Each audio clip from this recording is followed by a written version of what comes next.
Subai was a school genius until Level-1 Blood Devour ruined everything. Its absorption rate was so pathetic, classmates wrote off his future. Then demon-slaying drop system awakened when he entered Heaven's Gate. Every demon kill dropped points for cultivation, physique, talent, or weapons. His starter gift added pure sword heart and terrifying combat potential. The border's endless monsters suddenly looked more like resources than danger. One night of hunting transformed his body and shattered every expectation. Subai had only begun converting enemy deaths into impossible growth. His fall happened publicly, turning former admiration into pity, before the school day was even over. Blood Devour could steal only a 100,000th trace of cultivation from anything he personally killed. That weakness mattered because talent quality usually decided who received university resources and who disappeared into ordinary work. Subai refused to let one awakening result define the rest of his second life in this world. The system did not create free strength from nothing. It demanded actual demon kills as payment for every future upgrade. Pure Sword Heart also made his previous life sword training suddenly relevant in a world where martial techniques decided survival. Most people saw the border as a graveyard for weak awakeners, while Subai saw the densest concentration of system fuel imaginable. His calm reaction was not confidence without reason anymore, because the first real mechanic finally gave him a path beyond talent limits. Only days earlier, Subai had still been the pride of Civil 8th High School, respected for discipline, grades, and exceptional combat fundamentals. Before awakening, teachers had considered Subai one of Civil 8th High School's most promising students, despite his quiet personality. That reputation collapsed during Awakening Day, when the testing formation identified his innate talent as Level-1 Blood Devour. That respect vanished quickly once the formation confirmed the lowest meaningful talent level, instead of the elite result everyone expected. The ability could absorb only 100,000th of a slain target's cultivation, making it almost worthless under normal circumstances. Under normal rules, killing thousands of enemies would still barely move such an inefficient absorption talent. Students who had once greeted him warmly began whispering that his future had ended before adulthood had even started. The same classmates who once sought his advice now treated frontline transfer as the natural ending for someone without a future. In the Drag Kingdom, only sufficiently high-grade awakenings opened the normal path toward elite universities and serious martial cultivation. Dragon Kingdom education separated combat prospects early because martial universities invested heavily only in talents expected to scale. Weaker students usually transferred into support programs where they could learn safer professions like crafting, logistics, medicine, or healing. Support schools offered stability, but they also meant giving up the direct path toward becoming a powerful frontline martial artist. Subai refused that route because living safely behind stronger people felt worse than gambling his life for a path he controlled himself. Subai had already lived once before transmigrating, so choosing safety over agency felt impossible after receiving another chance. He volunteered for the eastern border, a decision so extreme that he became the only student from his school choosing frontline service. His application shocked school staff because even talented students avoided the eastern border unless family circumstances forced the decision. A military recruiter warned him that border volunteers could not simply change their minds once the transport reached the war zones. The recruiter made the danger explicit instead of romanticizing service, including the permanent consequences of desertion or betrayal. Subai handed over his papers anyway, showing none of the panic visible in the other teenagers packed inside the transport truck. Subai's composure stood out because several other volunteers already looked terrified before the truck even left the city. During the long ride, most recruits sat rigid with fear, while a snack-loving girl beside him remained strangely relaxed. The snack-loving girl was the only passenger who matched his calmness, though her reason for volunteering remained completely unclear. Her casual attitude drew attention, but Subai focused instead on the blue planet-shaped necklace his late mother had left him. His mother's necklace mattered emotionally even after 18 silent years because it was tied to both lives Subai could remember. That necklace came from his previous life, before he mysteriously crossed into this martial world and began growing up again from infancy. The crossing from his previous world had happened around the mysterious blue pendant, making its uselessness increasingly difficult to understand. For 18 years it had seemed useless, despite feeling important enough that Subai never managed to throw it away permanently. Even when Subai tried discarding it, the object somehow remained connected to him, hinting that its role had never truly ended. Half asleep in the truck, he heard a mechanical voice announce that killing intent had charged and system awakening was approaching. The strange system warning appeared before Heaven's Gate itself, linking awakening not to age or ceremony, but to accumulated killing intent and location. Subai dismissed the message as another fantasy, born from 18 years of waiting for the kind of cheat transmigrators always seem to receive. After waiting his entire new life for a cheat, Subai had trained himself not to trust hopeful hallucinations until something actually changed. When the convoy finally stopped, a colossal steel wall rose before them, scarred by rust, old blood, and endless battles against demons. The first sight of Heaven's Gate destroyed any romantic image of warfare because the wall itself carried decades of visible damage. Several recruits broke down immediately after hearing distant roars and smelling the battlefield. Through the opening in the fortified gate, some teenagers immediately regretted volunteering. But the border rules no longer allowed emotional panic to reverse their signed decisions. Veterans watching from above mocked the crying newcomers.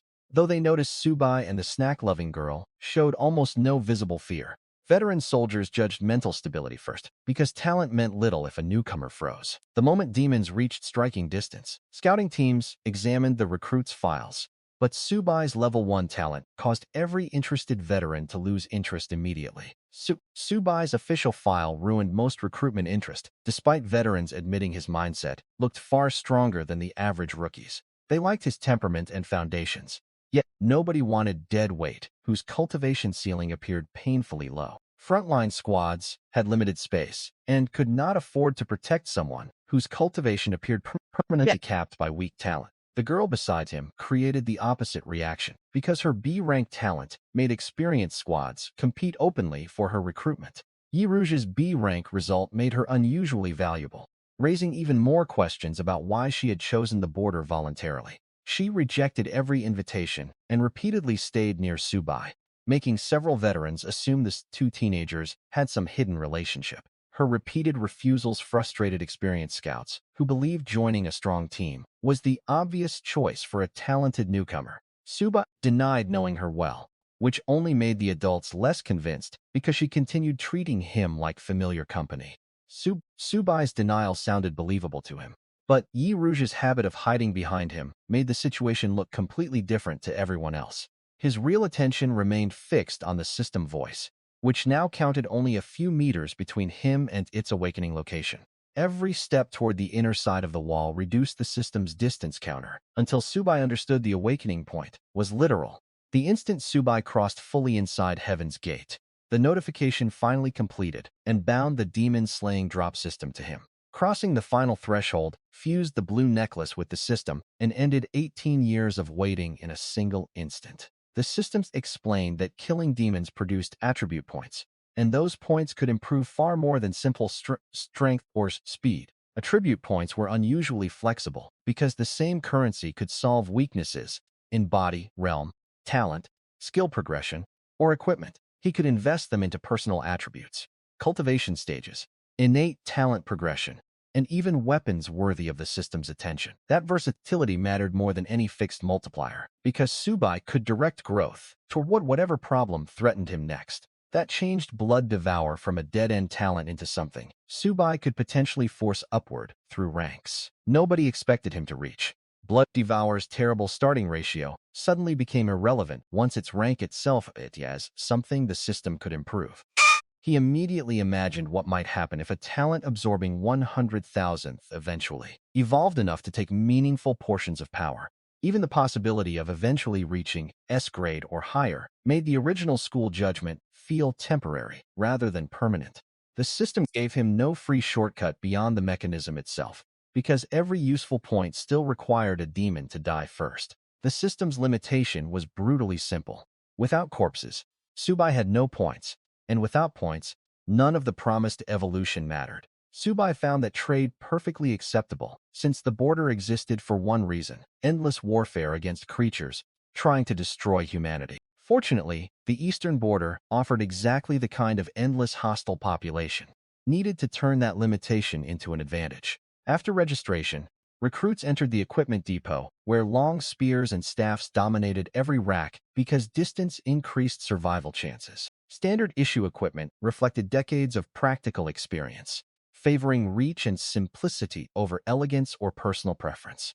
Oldsa, the veteran guiding them, strongly recommended long weapons against demons whose size and reach could overwhelm inexperienced fighters. Old C had watched too many recruits die from getting close, so his warning about short weapons came from experience rather than mockery. Subai ignored the popular choice and searched until he found a dusty alloy sword buried among equipment almost nobody wanted. Subai trusted muscle memory from his previous life more than equipment theory because unfamiliar reach could be just as dangerous as shorter range. In his previous life, he had led a university kendo club, so a blade felt far more natural than any spear he had never trained with. Finding the neglected swords also showed how few rookies were willing to ignore the border's conventional survival wisdom. Old Sia called swords short-life weapons at the border, but changed his tone after seeing Subai draw and sheath the blade cleanly. One clean demonstration changed Old Ace's opinion, because technical familiarity was safer than forcing Subai to relearn combat under pressure. Years of disciplined practice had survived the transmigration, giving Subai technical foundations that most newly awakened students lacked completely. The contrast between Subai's refined draw and his supposedly hopeless talent confused Fetris watching inside the equipment room. The recruits changed into black tactical combat suits and then faced another decision that mattered almost as much as their weapons. Black combat uniforms offered practical protection and weather resistance, but they could compensate for poor judgment or weak cultivation. They could register in teams of up to 5, sharing responsibilities and survival pressure, or choose permanent solo status for border operations. Team registration created social pressure immediately because nobody wanted to be remembered as the person left alone before the first demon wave. Almost everyone rushed into teams because new martial artists understood that isolated fighters usually became the easiest prey during demon attacks. Subai valued secrecy over shared safety, especially when every kill notification and sudden stat increase could expose his system. Subai chose solo immediately, since a hidden system would be harder to exploit with teammates, constantly watching his kills and progression. Yiruja's decision shocked old Sia more, because she actually had the talent to secure protection from nearly any rookie squad. The B-rank girl unexpectedly chose solo too, frustrating old Sia, who believed someone with her future should avoid unnecessary risks. Solo status came with better autonomy, but removed the option of casually joining a team after circumstances became dangerous. Solo fighters received special merit rings that tracked kills, location rewards, and military status, while permanently marking their independent path. Merit rings served as both military identification and survival tracking, making loss of the ring potentially as serious as losing a weapon. The girl chose a branch-shaped ring and introduced herself more clearly as Yi Rouge, still acting as cheerful as if they were shopping. Yi Rouge treated her ring like jewelry, preserving the strange contrast between her cheerful behavior and the battlefield she had chosen. Subai chose a blood-red dragon pattern ring named Chang'an, and old Sia's expression briefly changed when he saw the choice. Chang'an carried history Subai did not yet understand, but old Sia's reaction showed the name meant more than decorative design. He warned Subai not to disgrace the ring's history, implying it had belonged to someone whose reputation still mattered at Heaven's Gate. His warning sounded almost personal, suggesting previous owners had built a reputation strong enough to survive after death or retirement. Once the recruits reached the ramparts, old Sia explained the cultivation hierarchy. Humans and demons, both used across the eastern battlefield. Learning the realm system gave Subai a scale for how far he remained. From the experts flying above the wall, the stages rose from Lingguan through increasingly terrifying realms until the highest human legends were simply called sovereigns. The highest levels sounded almost mythical to recruits, who had not even completed their first breakthrough. Subai listened without reacting, and even though his current mortal body had not officially entered the first martial stage at all, Subai's lack of reaction made veterans assume arrogance, though he was really measuring how much system growth the road ahead would require. The wall was divided into defense sectors, with the middle generally safer and the outer positions facing much heavier attacks. Safer sectors existed because demon pressure was uneven, and inexperienced guardians normally avoided the positions closest to concentrated attacks. Subai selected South 23, a location dangerous enough to provide real combat without deliberately choosing the most suicidal battlefield available. South 23 balanced risk and opportunity, giving Subai enough enemies to grow without openly choosing the most lethal edge position. Yirouge chose another nearby southern post, while continuing to chatter about sword techniques, and the poetic names of cultivation realms. Yirouge's nearby assignment meant she could still communicate with him easily through spiritual transmission. Once both learned the technique, Subai accelerated his footwork until he finally left her behind, preferring silence before his first night guarding humanity's largest eastern barrier. Subai escaped her questions with footwork rather than argument, revealing how much he preferred conserving attention before combat. At South 23, the outgoing guard immediately mocked him for taking a solo post without even reaching first-rank marshal status. Jin Hai's contempt reflected the border's hierarchy, where cultivation and squad backing often mattered more than school reputation. The man's name was Jin Hai, and his attitude changed when he recognized the Chang'an merit ring on Subai's hand. The Chang'an ring immediately connected Subai to a conflict he had never asked for, turning a simple equipment choice into a human threat. Jin Hai warned that his captain considered that ring personal property and implied Subai would eventually be forced to surrender it. Jin Hai relied on fortress law to make threats safely, proving old Sia's warning about watching humans was already relevant. He walked away laughing because Heaven's Gate law prevented direct attacks between guardians inside the fortress, making threats safer than action. The tiny guard room finally gave Subai enough privacy to examine what the system had hidden from everyone else. Subai searched his assigned room for surveillance before finally calling the system and asking about the Tsissing newcomer reward. The newcomer package transformed his progressions because Pure Sword Heart was a second talent that official records could not explain. The system apologized, then issued a personal status panel, 100 attribute points, and a Pure Sword Heart as compensation. The violent sword resonance suggested this new talent was far above the level 1 ability everyone had mocked. Sword light erupted through the tiny room, while Subai's ordinary alloy blade vibrated hard enough to sound almost alive. Subai's panel showed strong mental foundations from years of discipline, but otherwise ordinary physical statistics for an untrained teenager. When the transformation ended, his understanding of swordsmanship felt fundamentally different, as though every movement finally aligned with the weapon itself. He avoided spending on flashy upgrades, first because physical survival remained the bottleneck against real demons that could kill him instantly. The panel showed Subai still below Level-1, with a physique only modestly above normal, despite his unusually strong mental attribute. The direct cultivation purchase bypassed months or years of ordinary training, proving the system could erase S-time as effectively as talent limits. Instead of chasing flashy talent upgrades immediately, he prioritized survival, because an amazing future meant nothing if he died that night. Iron Skin and Bronze Bones also converted physique points into qualitative abilities, rather than only larger numerical values. He spent enough points to break directly into Level-1, then poured almost everything remaining into his physical foundation. Keeping the transformation beneath normal skin allowed Subai to hide his defense until opponents committed to attacks they expected to work. His physique crossed its first qualitative threshold and transformed into Iron Skin and Bronze Bones, strengthening him far beyond appearance alone. Even the sly sword, becoming harmless, demonstrated how far one threshold could separate his actual durability from his visible build. The defensive effect stayed beneath normal-looking skin, letting Subai remain physically ordinary until impact forced the reinforced structure to reveal itself. Close-range sword combat became much safer, once low-grade claws and weapons could no longer punish every minor positioning mistake. He tested the change against his alloy sword and realized low-grade weapons could barely threaten him anymore under ordinary conditions. Wu Shanqing's lesson introduced Subai to one of the border's most basic techniques, something interior students rarely needed before real service. That single upgrade erased the biggest weakness of fighting demons at close range, while using a weapon shorter than most recruits preferred. Spiritual transmission also prevented ordinary communications technology from revealing sensitive battlefield positions to intelligent demon forces. At dusk, Subai stepped onto the rampart again and learned basic spiritual transmission from a nearby veteran named Wu Shanqing.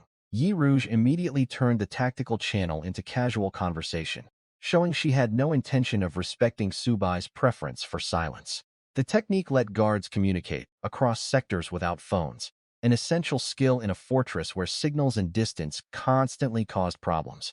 Her satellite phone hinted at family influences because such equipment was heavily controlled and uncommon among fresh civilian recruits. Wu Shanqing also patched Yi Rouge into the conversation, allowing her to immediately resume talking despite Subai's attempts to remain quiet. Subai filed the clue away rather than questioning her, since other people's backgrounds mattered less than surviving his first night. She offered access to a restricted satellite phone if he wanted to contact anyone back home, revealing resources unusual for a normal recruit. The evening alarm transformed the wall instantly, replacing rookie chatter with disciplined movement from every experienced guardian.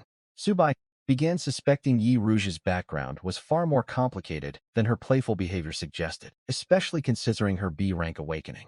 Seeing experts airborne gave recruits a brief glimpse of what higher realms could eventually make possible.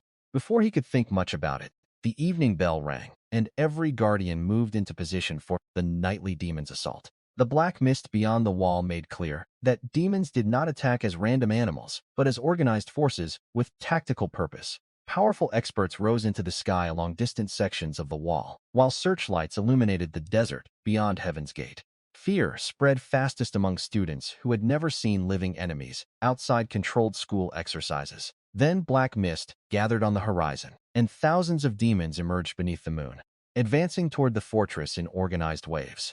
Monitoring officers treated panic as predictable, because every previous intake had included talented recruits who mentally collapsed under real bloodshed. New recruits who had seemed confident during equipment selection began shaking when the first real mass of monsters came into view. Subai's stillness looked impressive on camera, but nobody yet understood his body had already been reinforced by a hidden system. In the monitoring room, veterans placed casual bets on which rookies would panic first once claws, blood, and death replaced training exercises. The number of demons assigned to his sector guaranteed enough pressure to expose whether his calmness was genuine or only performance.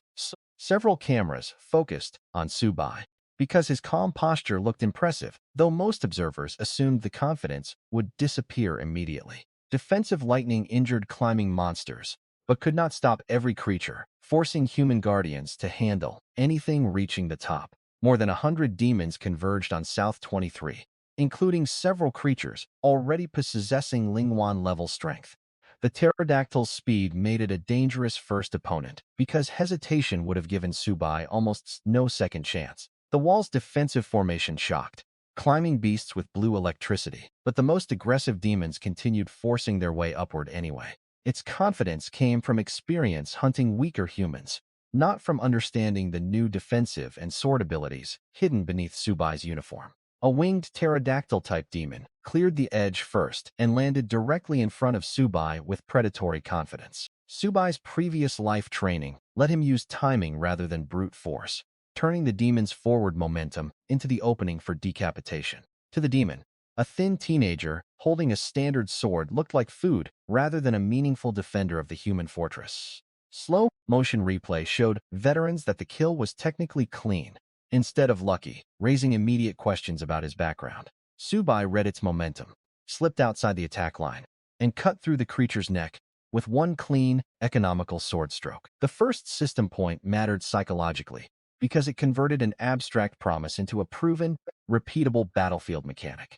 Veterans watching the replay immediately noticed his timing, footwork, composure, and complete absence of hesitation during the first real kill. Every hostile creature now represented measurable progression, which completely changed how Subai evaluated danger and opportunity. The system notification mattered even more to Subai, because the dead demon awarded his first attribute point from actual combat. The second kill removed any doubt about reward consistency and made the dense swarm below look more valuable than the guarded platform. That tiny reward proved the entire progression mechanism worked exactly as promised, turning every enemy outside the wall into potential growth. Jumping from the wall shocked everyone, because rookies were taught to maximize defensive advantages, not voluntarily abandon them. Subai killed another demon and received another point, then looked down at the swarm climbing beneath his position with completely different eyes. Iron skin and bronze bones meant common enemies could no longer punish Subai the way observers expected, based on his official file. Instead of waiting safely on the rampart, he leaped over the edge and dropped straight in the masses of demons below. Subai's real calculation was simple. More enemies in reach meant more points per minute, and the system rewarded aggression with permanent growth. His decision looked insane to everyone watching. But Subai knew iron skin and bronze bones made the common demons far less dangerous than they appeared. The reinforced body gave Subai confidence to leave the formation, but he still avoided treating stronger ranked demons as harmless. More importantly, the ground below contained far more targets than the wall ever could, and Subai intended to turn the entire wave into points. His goal was not flashy heroism. He wanted the densest safe concentration of targets before the wave ended and the points disappeared. Subai landed on a skeleton demon, drove the sword through its eye socket, and shattered the core hidden inside its reinforced skull. Landing among the demons also removed the wall's height advantage, making every mistake immediately punishable by multiple enemies at once. From there, he descended through the monster mass like a moving blade, using corpses, claws, and the wall itself as temporary footholds. Skeleton demons relied on hardened bodies, but their core vulnerability rewarded Subai's precision more than brute force. Veterans on the ramparts thought he had lost his mind because solo recruits normally stayed behind the defensive formation whenever possible.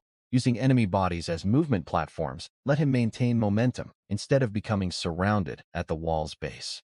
Yi Rouge stopped shooting long enough to stare, then recognized the blood-stained sword and realized Subai had jumped deliberately rather than fallen. From above, none of the veterans could see how much of his confidence came from hidden defensive evolutions. Subai's movements looked reckless from above, but every step was calculated around enemies too weak to break his newly reinforced body. Yi Rouge's surprise mattered, because she had already seen Subai stay calm during the awakening transport and fortress arrival. Common demons became almost ideal training targets, dangerous enough to trigger real combat instincts, but too weak to stop his momentum quickly. The battlefield became his first real test of whether qualitative physique upgrades worked under continuous pressure rather than isolated experiments. Then a fox demon released a thick pink illusion mist around him, and experienced guardians immediately assumed the rookie had finally gone too far. Fox illusions were particularly dangerous to martial artists because mental manipulation could bypass physical defenses completely. Fox Clan charm abilities were notorious because even stronger martials sometimes lost their minds before realizing they had entered an illusion. Several veterans turned away before the result, convinced no fresh Level-1 fighter could resist the clan's charm at close range. Subai saw no seductive fantasy at all because Pure Sword Heart cut through the deception and exposed the ugly demon beneath it. Pure Sword Heart functioned as more than technique talent, stabilizing Subai's mind against deceptive sword-breaking emotions and illusions. He answered with a long arc of sword light that tore through the mist and killed the fox before it understood its charm had failed. The fox never realized its signature advantage had become useless until the sword light was already cutting through the pink mist. The system rewarded 10 attribute points for the Level-1 level kill, revealing a huge jump in value compared with ordinary demon fodder. 10 points from one ranked demon proved stronger. Enemies would accelerate growth much faster than armies of ordinary beasts. That difference immediately changed Subai's hunting priorities, because higher-ranked demons offered far more growth per dangerous encounter. Subai still understood risk scaling, so he did not blindly charge toward every higher aura visible beyond his sector. He still cleared the remaining beasts around South 23, refusing to waste easy points simply because better targets existed elsewhere. Finishing the local wave also protected the wall behind him, aligning personal growth with the military mission instead of abandoning responsibility. Within minutes, his sector became one of the quietest portions of the wall, despite starting with more than 100 attackers. South 23's sudden silence drew attention because nearby posts were still struggling against similar strength. Veterans replayed his sword strike repeatedly, arguing over how someone officially awakened with level-1 talent could already fight this cleanly. Replay analysis turned Subai from a curiosity into a real recruitment target for veterans who valued mental state as much as talent. Farther along the wall, leaders from elite hunting squads also noticed the unusual sword resonance surrounding Bai's attacks. Sword-sensitive experts also noticed a resonance the standard cameras could not explain. increasing suspicion that his public file was incomplete. One squad captain initially dismissed him as unqualified, then quietly ordered a subordinate to investigate after seeing the technique for herself.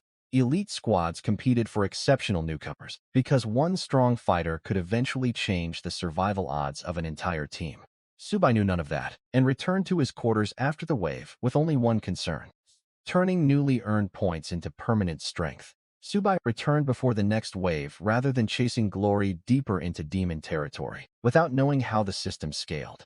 His first major haul pushed the balance into the hundreds, enough to improve both cultivation and physique, again without touching Blood Devour yet. His point balance gave him enough freedom to improve weaknesses immediately, something ordinary martial artists could rarely do after one battle. Subai invested heavily into cultivation and broke from Lingwan into Luchan, crossing another realm in less than a single day. Luchan progression normally required extended cultivation, resources, and talent compatibility, all of which the system bypassed with direct payment. He poured the remaining points into physique, triggering Silverbone Body after his physical foundation passed another qualitative threshold.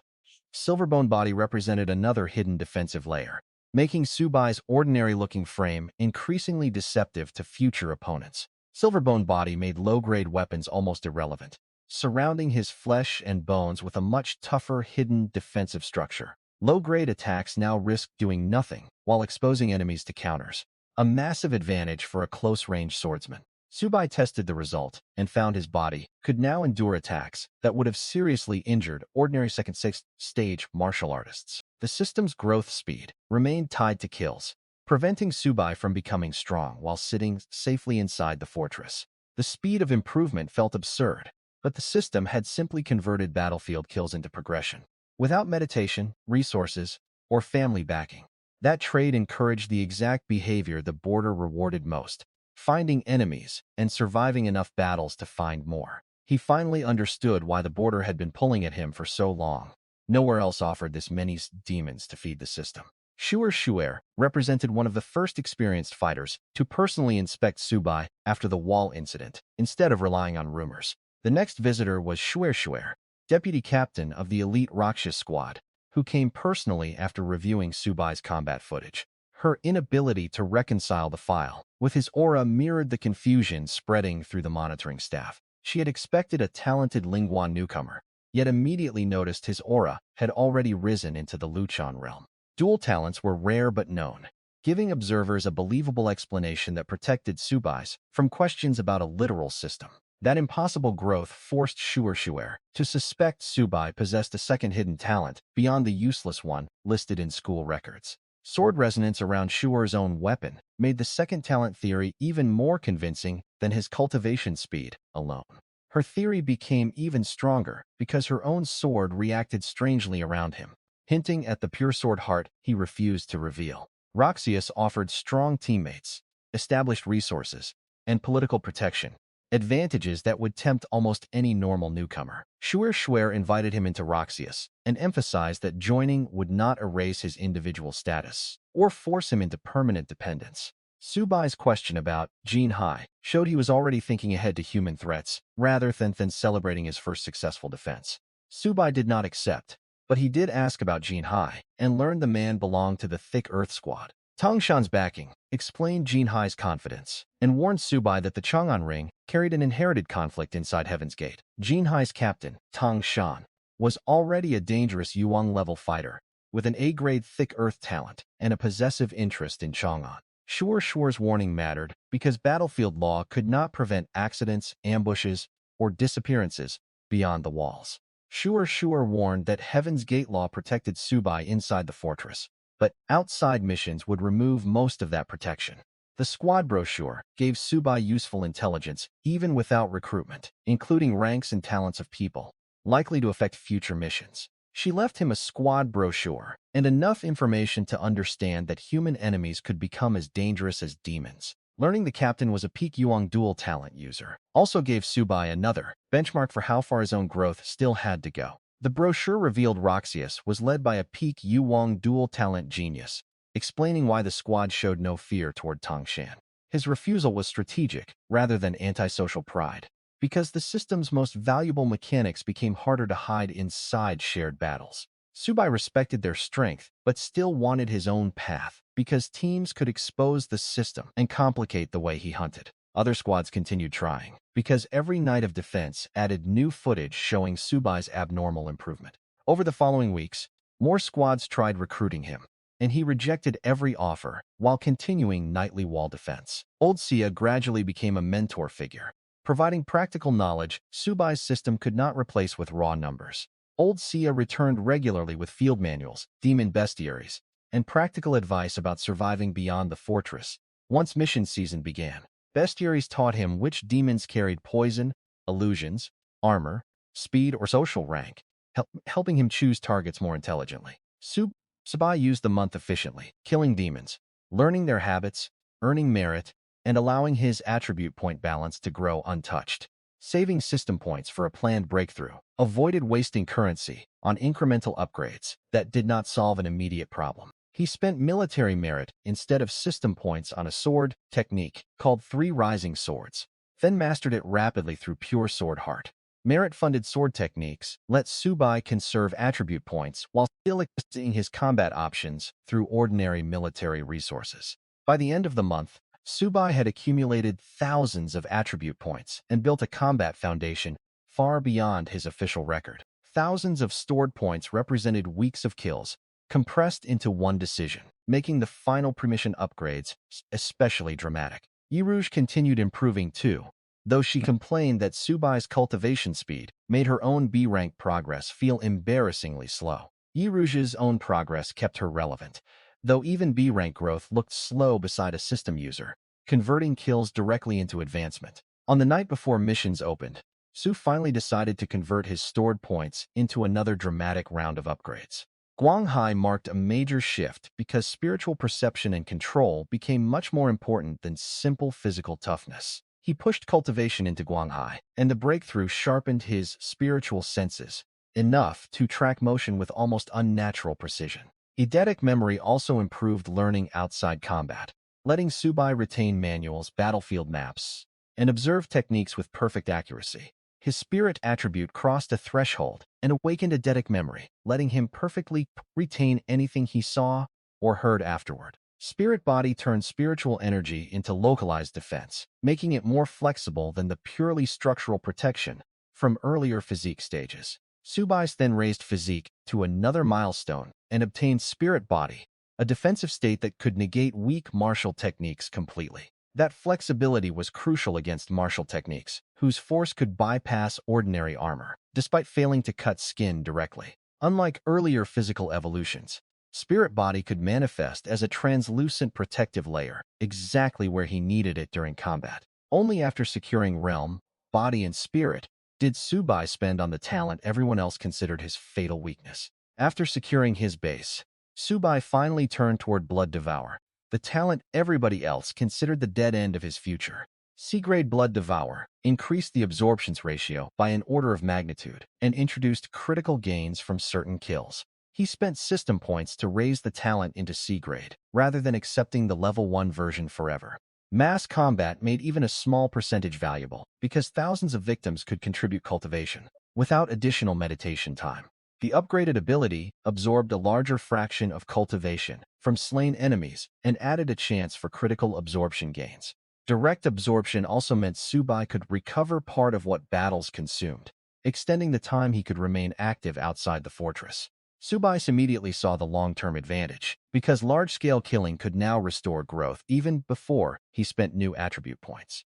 Keeping Blood Devour's evolution hidden protected not only Subai, but also prevented human officials from demanding explanations he could not safely provide. The next rank promised another enormous increase in absorption efficiency, making the talent more valuable with every battlefield he cleared. The complete panel now looked nothing like a level 1, reject despite every school document still carrying that original label.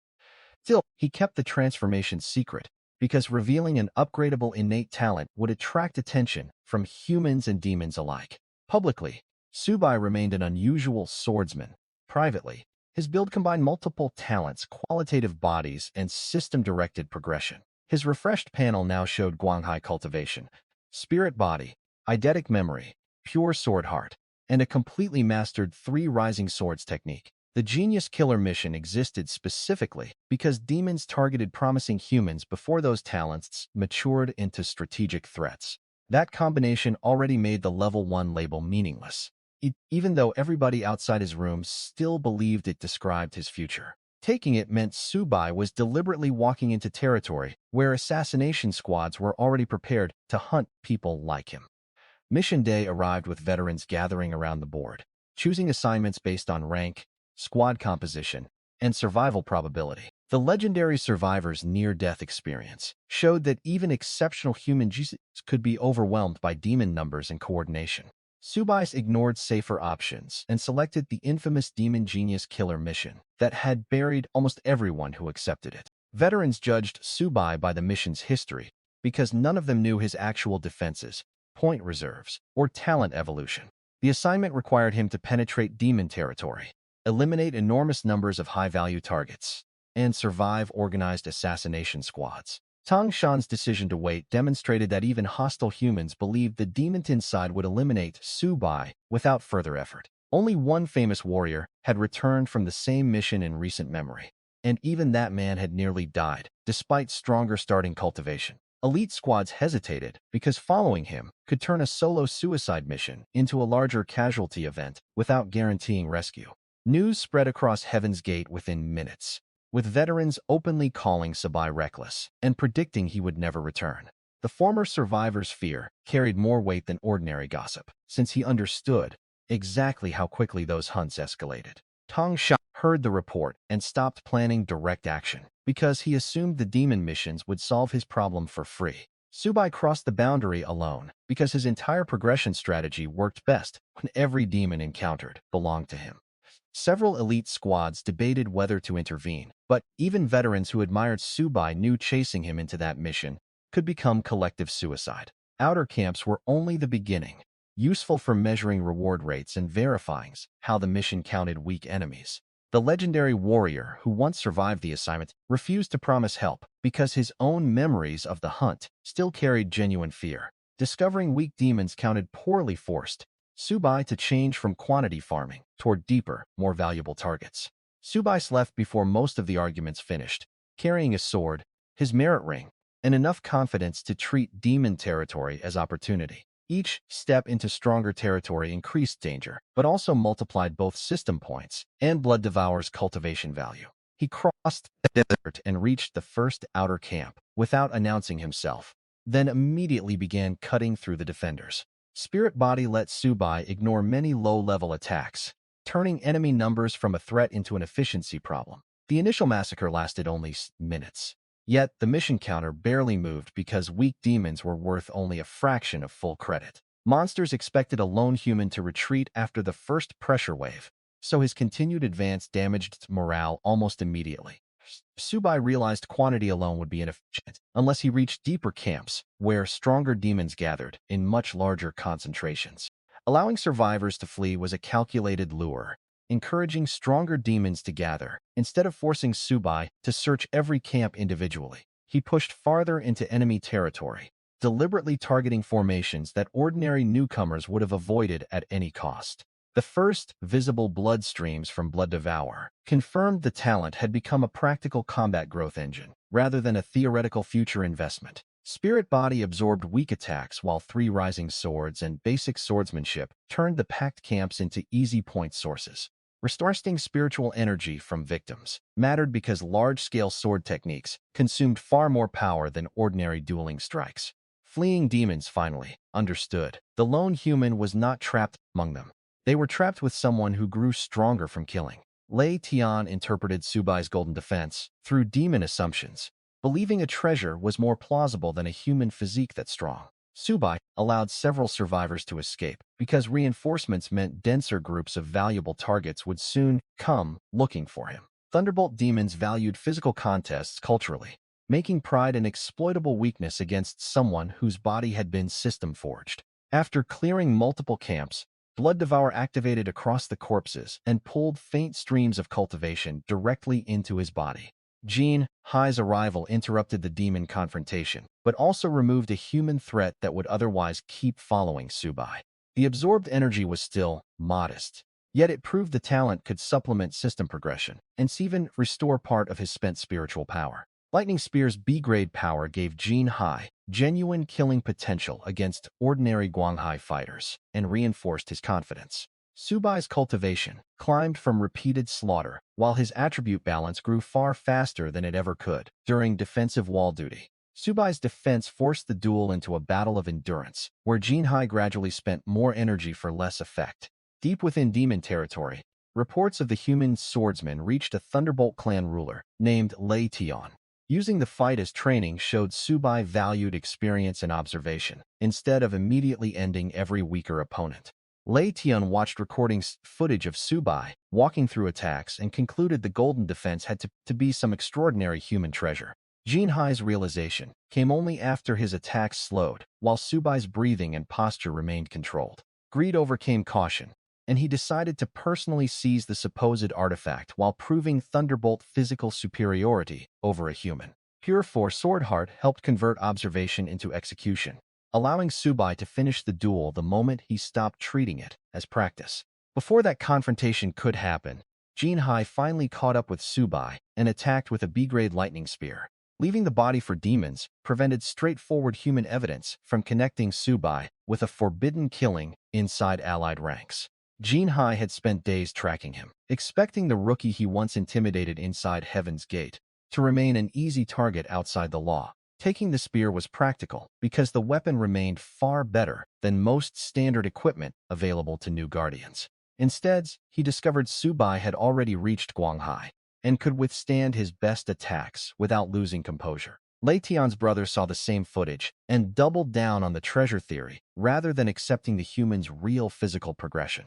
Subai deliberately prolonged the exchange, using Jinhai as a live sparring partner to study how an experienced Guanghai fighter moved under pressure. Demon pride transformed uncertainty into aggression, repeatedly sending stronger opponents toward Subai instead of encouraging coordinated retreat. Jinhai eventually realized he was being studied rather than challenged, and the humiliation shattered what remained of his confidence. Old Sisa followed battlefield signs because he still felt responsible for the rookie he had personally brought through Heaven's Gate. Once Subai decided the lesson had ended, Pure Sword Heart guided a burst of movement Jinhai could no longer follow. Clean wounds and destroyed camps showed the fight had become far larger than a normal mission report suggested. The duel finished with a decisive sword strike, and Jinhai died before he could reclaim the Chang'an Ring or escape. Yi Rouge's Guanghai aura shocked Old Sia too, reinforcing how quickly the newest generation was surpassing veteran expectations. Subai removed evidence of the human-on-human killing, dragged the body toward a demon camp, and let monsters erase what remained. Old Sia chose survival over curiosity when assassins appeared, refusing to sacrifice Yi Rouge simply to confirm whether Subai still lived. He then destroyed that same camp, collected hundreds more points, and kept Jinhai's lightning spear as a useful B-grade trophy. Destroying the tracker also prevented the demons from using human pursuit behavior to locate another valuable target. Jinhai's death created a second problem, because Lei Tian's stronger brother soon learned one of his own kin had also vanished. The larger camp offered Subai exactly what the system rewarded most: concentrated enemies whose leadership structure could be exploited. Rather than fear Subai, the demon leader interpreted every report through greed and became convinced the human possessed a priceless defensive treasure. Assassinating the elder before infiltration gave him a believable identity and access level without needing to invent complicated credentials. Meanwhile, Old Sia and Yi Rouge followed the trail from a distance, finding camps full of demons killed with terrifyingly clean sword wounds. Demon hierarchy made disguise especially effective, because lower-ranked creatures were trained not to question powerful elders. Old Sia could barely reconcile the battlefield with the quiet teenager he had escorted through Heaven's Gate only a month earlier. Gathering the leaders into one room removed the strongest resistance before the ordinary soldiers even knew an attack had begun. Yi Rouge revealed her own rapid Guanghai breakthrough during the search, reminding Old Sia that this generation contained more than one abnormal talent. Ordering a march turned the camp's discipline against itself and gave Subai time to reduce numbers without triggering full panic. When signs of a demon assassination squad appeared, Old Sia forced Yi Rouge to retreat rather than risk another human genius for information. Picking off stragglers also conserved spiritual energy, compared with opening immediately through a massive area technique. He destroyed their tracker and lied that Subai had already returned, choosing to preserve Yi Rouge even while believing Subai might be beyond rescue. The revelation finally broke formation morale, because soldiers realized their respected elder had been murdering them from inside the column. Subai, however, was still very much alive, and had discovered an even larger camp containing several Guanghai leaders. Subai's final attack converted the collapsing Feng army into another large point payout and direct cultivation reservoir. Instead of attacking directly, he killed an important demon elder, copied the creature's appearance, and walked openly into the camp under disguise. The B-rank talent marked a critical threshold where absorption became meaningfully useful even against enemies near Subai's own realm.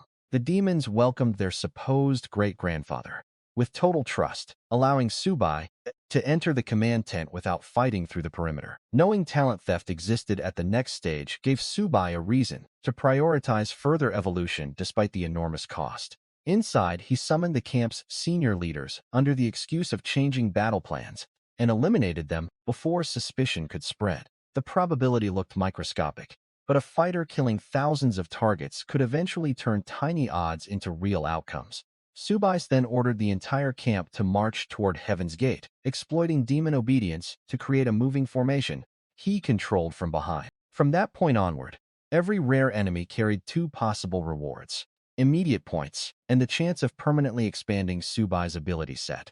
As the army advanced, he quietly killed stragglers until hundreds vanished before anyone finally noticed their numbers had collapsed. The marching formation hid Subai's kills until the rear ranks became so empty that even blood-drunk soldiers started looking back. When the truth came out, Subai dropped the disguise and finished the remaining demons in an overwhelming slaughter. Once panic began, hierarchy collapsed completely, and Subai no longer needed deception, only enough sword light to finish the survivors. The system afforded thousands of points from the disguised camp massacre, pushing Subai's talent progression far beyond its original level 1 ceiling. The system reward from that operation proved infiltration could sometimes produce more efficient growth than openly attacking fortified camps.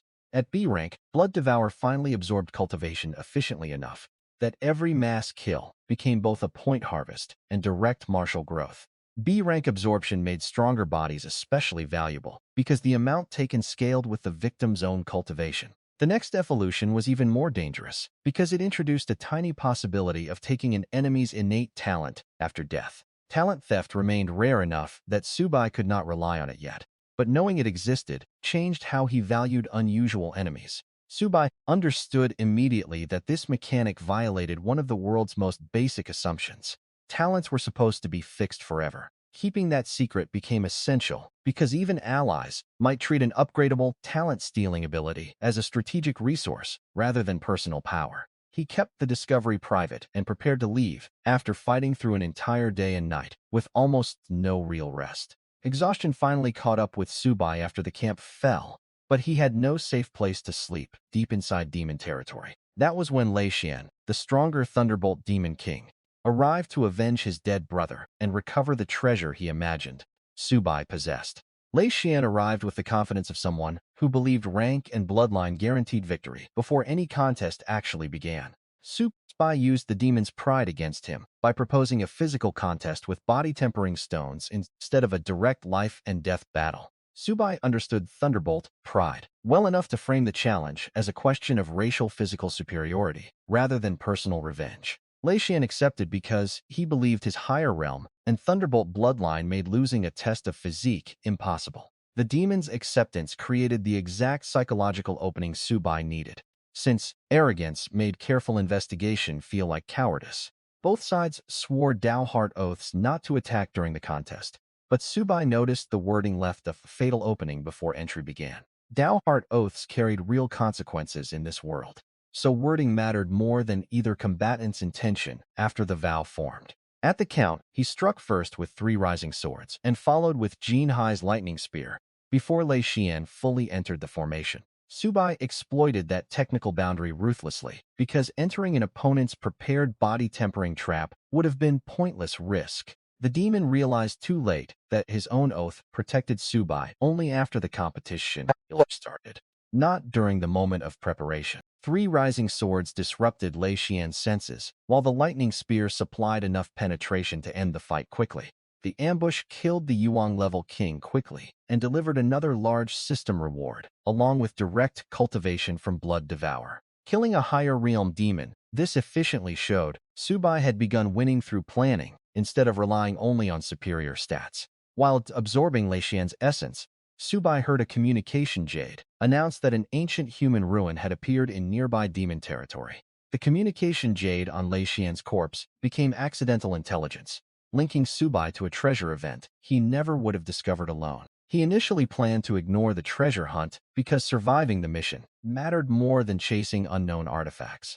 Ordinary loot did not justify entering another cluster of demon kings, while already carrying mission pressure and pursuit risk. Then the messenger mentioned a broken sword with a spirit that refused every demon king trying to claim it. A sword spirit changed that calculation because pure sword heart had repeatedly reacted to unusual blades and sword-related legacies. Pure sword's heart reacted immediately, and Subai changed direction because a sentient sword could be worth more than ordinary demon treasures combined. Taking Lei Xian's form also protected Subai from the demon kings long enough to inspect the ruin before deciding whether to fight. He copied Lei Xian's appearance and entered the ancient Wolf King's territory, while lower demons bowed to the identity of a feared Thunderbolt ruler. The human-style carvings inside demon territory became the first direct hint that the region's history was older and more complicated than modern borders. The palace itself looked suspiciously human, covered in carvings and stonework that did not match normal demon architecture. 6 Yuan-level rulers together. Dangerous even for Subai, making social manipulation safer than announcing himself as their common enemy. Inside waited several Yuan demon kings, each pretending to welcome Lei Xian, while clearly hoping someone else would test the dangerous sword first. The demon kings used politeness as a weapon, each hoping another person would suffer the unknown consequence of drawing the blade first. The ancient Wolf King finally produced a jade scabbard, containing a crude stone-like sword that looked almost worthless from the outside. The stone appearance concealed an ancient weapon, whose presence felt completely different to Subai's sword senses than any ordinary spirit weapon. The moment Subai touched it, pure sword heart pulsed violently, and the broken began resonating with him, like something finally meeting its owner. Pure sword heart reacted before Subai understood the blade's name, suggesting compatibility deeper than simple equipment rank. The other demon kings watched carefully, expecting the blade's spirit to reject or even kill the arrogant Thunderbolt ruler. Throwing the weapon away looked like humiliation, but it also moved Subai closer to the exit before he committed to revealing its choice. Subai pretended disgust, threw the sword outside, then used the mocking reactions to create an excuse for drawing it publicly. Their mockery gave him the excuse to act impulsively as Lei Xian, preserving the disguise while setting up his escape. When he finally pulled the blade free, the violent trembling stopped, and a blood-linked sensation carried the weapon's name directly into his mind. Zhu Xian's recognition felt instinctive, as though the damaged sword and Subai's sword talent completed something missing in both. It was Zhu Xian, an ancient immortal sword, whose current body was damaged enough to hide most of its true appearance and power. Fear replaced ridicule immediately, because the demon kings had already seen evidence that the ancient blade could kill rulers far stronger than ordinary weapons. Subai pointed the newly obedient weapon at the room, and none of the gathered demon kings dared test whether it would kill them too. The shattered soul tablet report transformed suspicion into proof, leaving Subai only seconds before every demon in the palace reconsidered his identity. Before their fear faded, a messenger arrived with proof that the real Lei Xian's soul tablet had shattered, and his identity was compromised. Killing the messenger brought confusion rather than safety, which was enough because Subai needed only a head start against the gathered rulers. Subai killed the messenger with one sword flash, blamed the warning on fabricated rumors, and walked out before the kings coordinated their thoughts. The assassination squad's speed revealed how deeply demon forces coordinated around hunting exceptional human targets across their territory. A specialist assassination unit reached the palace almost immediately afterward and exposed the disguise to every furious demon ruler inside. Fighting dozens of king-level pursuers at once quickly exposed the limit of Subai's current defense, despite his earlier dominance over ordinary camps. The chase began with dozens of king-level assassins and stronger leaders closing every escape route around Subai. 100-elephant physique converted saved points into exactly the type of durability and force required for a surrounded close-range escape. His existing Sing defense began failing under coordinated attacks, so he finally converted thousands of saved attribute points into physique. The qualitative jump mattered more than a small stat increase, because entire weapon grades suddenly lost much of their effectiveness against him. The massive investment pushed his body across another threshold and awakened the 100-elephant physique. Subai's offensive power also changed, turning punches and weapon swings into attacks that could break bodies designed to withstand normal Guanghai combat. That evolution granted monstrous raw strength and extreme resistance against lower-grade weapons, changing the balance of the pursuit instantly. Even professionals trained for coordinated killing struggled once their targets stopped needing to respect most of their lower-grade weapons. Subai switched from retreating to smashing through formations, using physical force to erase demon kings whose weapons could barely injure him anymore. The steady arrival of reinforcements proved the mission's real danger was not one strong enemy but an enemy network that could keep replacing losses. He killed dozens within minutes, yet new assassins kept arriving until the pursuit looked less like a squad and more like an army. Subai abandoned total extermination before pride trapped him inside a battle whose numbers would eventually exceed his recovery. Even Subai recognized that trying to exterminate every pursuer would eventually drain him before the mission ever ended. Zhu Shan handled precise killing, while the lightning spear gave him a second weapon suited for raw force and breakthrough attempts. He forced a path toward the border, alternating Zhu Xian, the lightning spear, and absorbed cultivation to keep himself moving. The assassination curse showed demon hunters had contingency tools designed specifically for targets who survived direct combat. One assassin sacrificed himself long enough to plant a tracking curse on Subai's wrist, making him the demon network's priority target. Flight became his emergency option only after most spiritual energy had already been spent, making every remaining mile dangerous. Subai could not remove it during the chase, so he spent his final spiritual reserves on flight and focused entirely on reaching human territory. Yi Rouge's refusal to leave demonstrated her loyalty had grown during the month, even though Subai never encouraged the friendship directly. Near the desert edge, Yi Rouge refused to leave, because she believed Subai might still emerge from the darkness. Old Sia understood the assassination squads better than she did and knew waiting longer could convert concern into another pointless death. Old Sia tried to convince her that nobody survived a pursuit involving that many kings and emperors, but she remained stubbornly in place. Subai's crash confirmed his warning, since even his transformed body and rapidly rising cultivation had barely carried him through the pursuit. Then Subai crashed into the sand near them, bloodied, exhausted, and barely maintaining enough strength to warn them about the approaching assassins. Old Sia chose immediately, because hesitation would give the assassins enough time to surround all three before any escape treasure could matter. Old Sia understood instantly that all three would die if they tried to run together with Subai already at his limit. The teleportation orb represented years of accumulated value, making his willingness to shatter it without bargaining especially significant. He smashed a precious teleportation orb beneath Subai and Yi Rouge, forcing them several miles away before either could stop him. Staying behind also forced the demons to stop and fight a visible human, instead of continuing the chase at full speed. Old Sia stayed behind alone with his spear and declared that this time he wanted to be the hero buying someone else a future. Old Sia did not expect to win. His objective was to spend his life purchasing distance measured in minutes. The demon horde reached him moments later, led by multiple emperors and hundreds of kings who demanded the human genius they were tracking. The flashes behind them marked each exchange while Subai fought the instinct to repay loyalty with a suicidal return. Old Sia gave them his name, Heaven's Gate Demon Slayer Sia Chongkong, then attacked with everything he had. Continuing forward became a form of respect, because surviving was the only way Old Sia's choice could retain meaning. From the distance, Subai and Yi Rouge saw flashes of light across the horizon, while Old Sia's final laughter carried through spiritual transmission. Nan Yao's intervention showed elite human experts had been searching the border approaches once the assassination activity became obvious.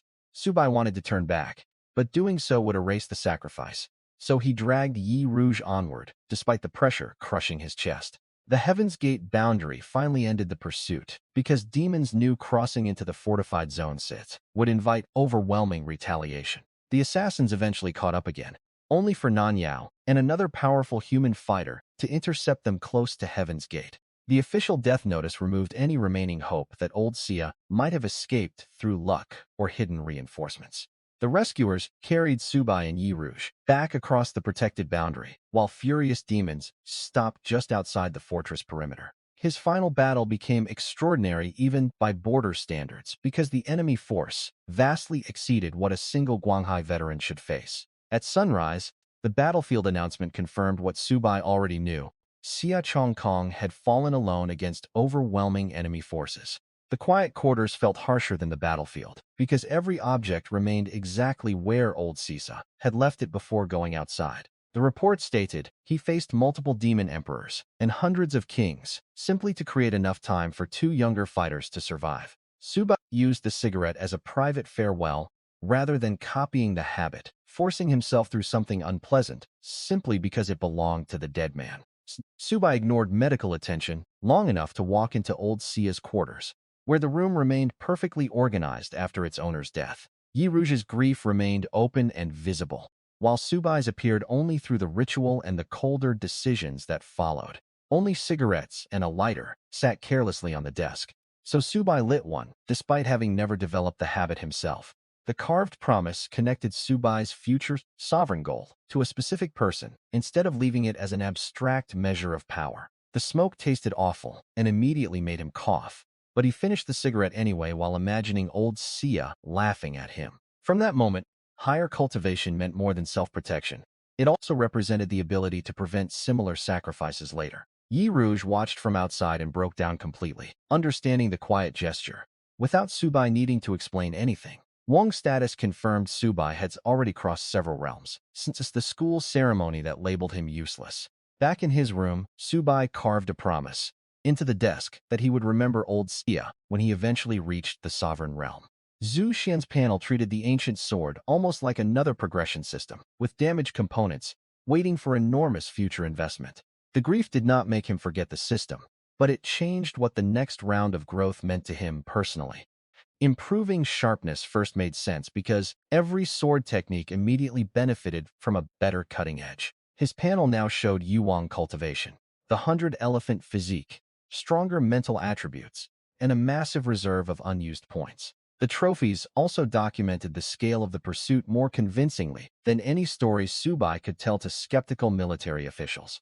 Zhu Shen's damaged status also appeared clearly, revealing missing components and a sharpness level far below what the ancient weapon once possessed.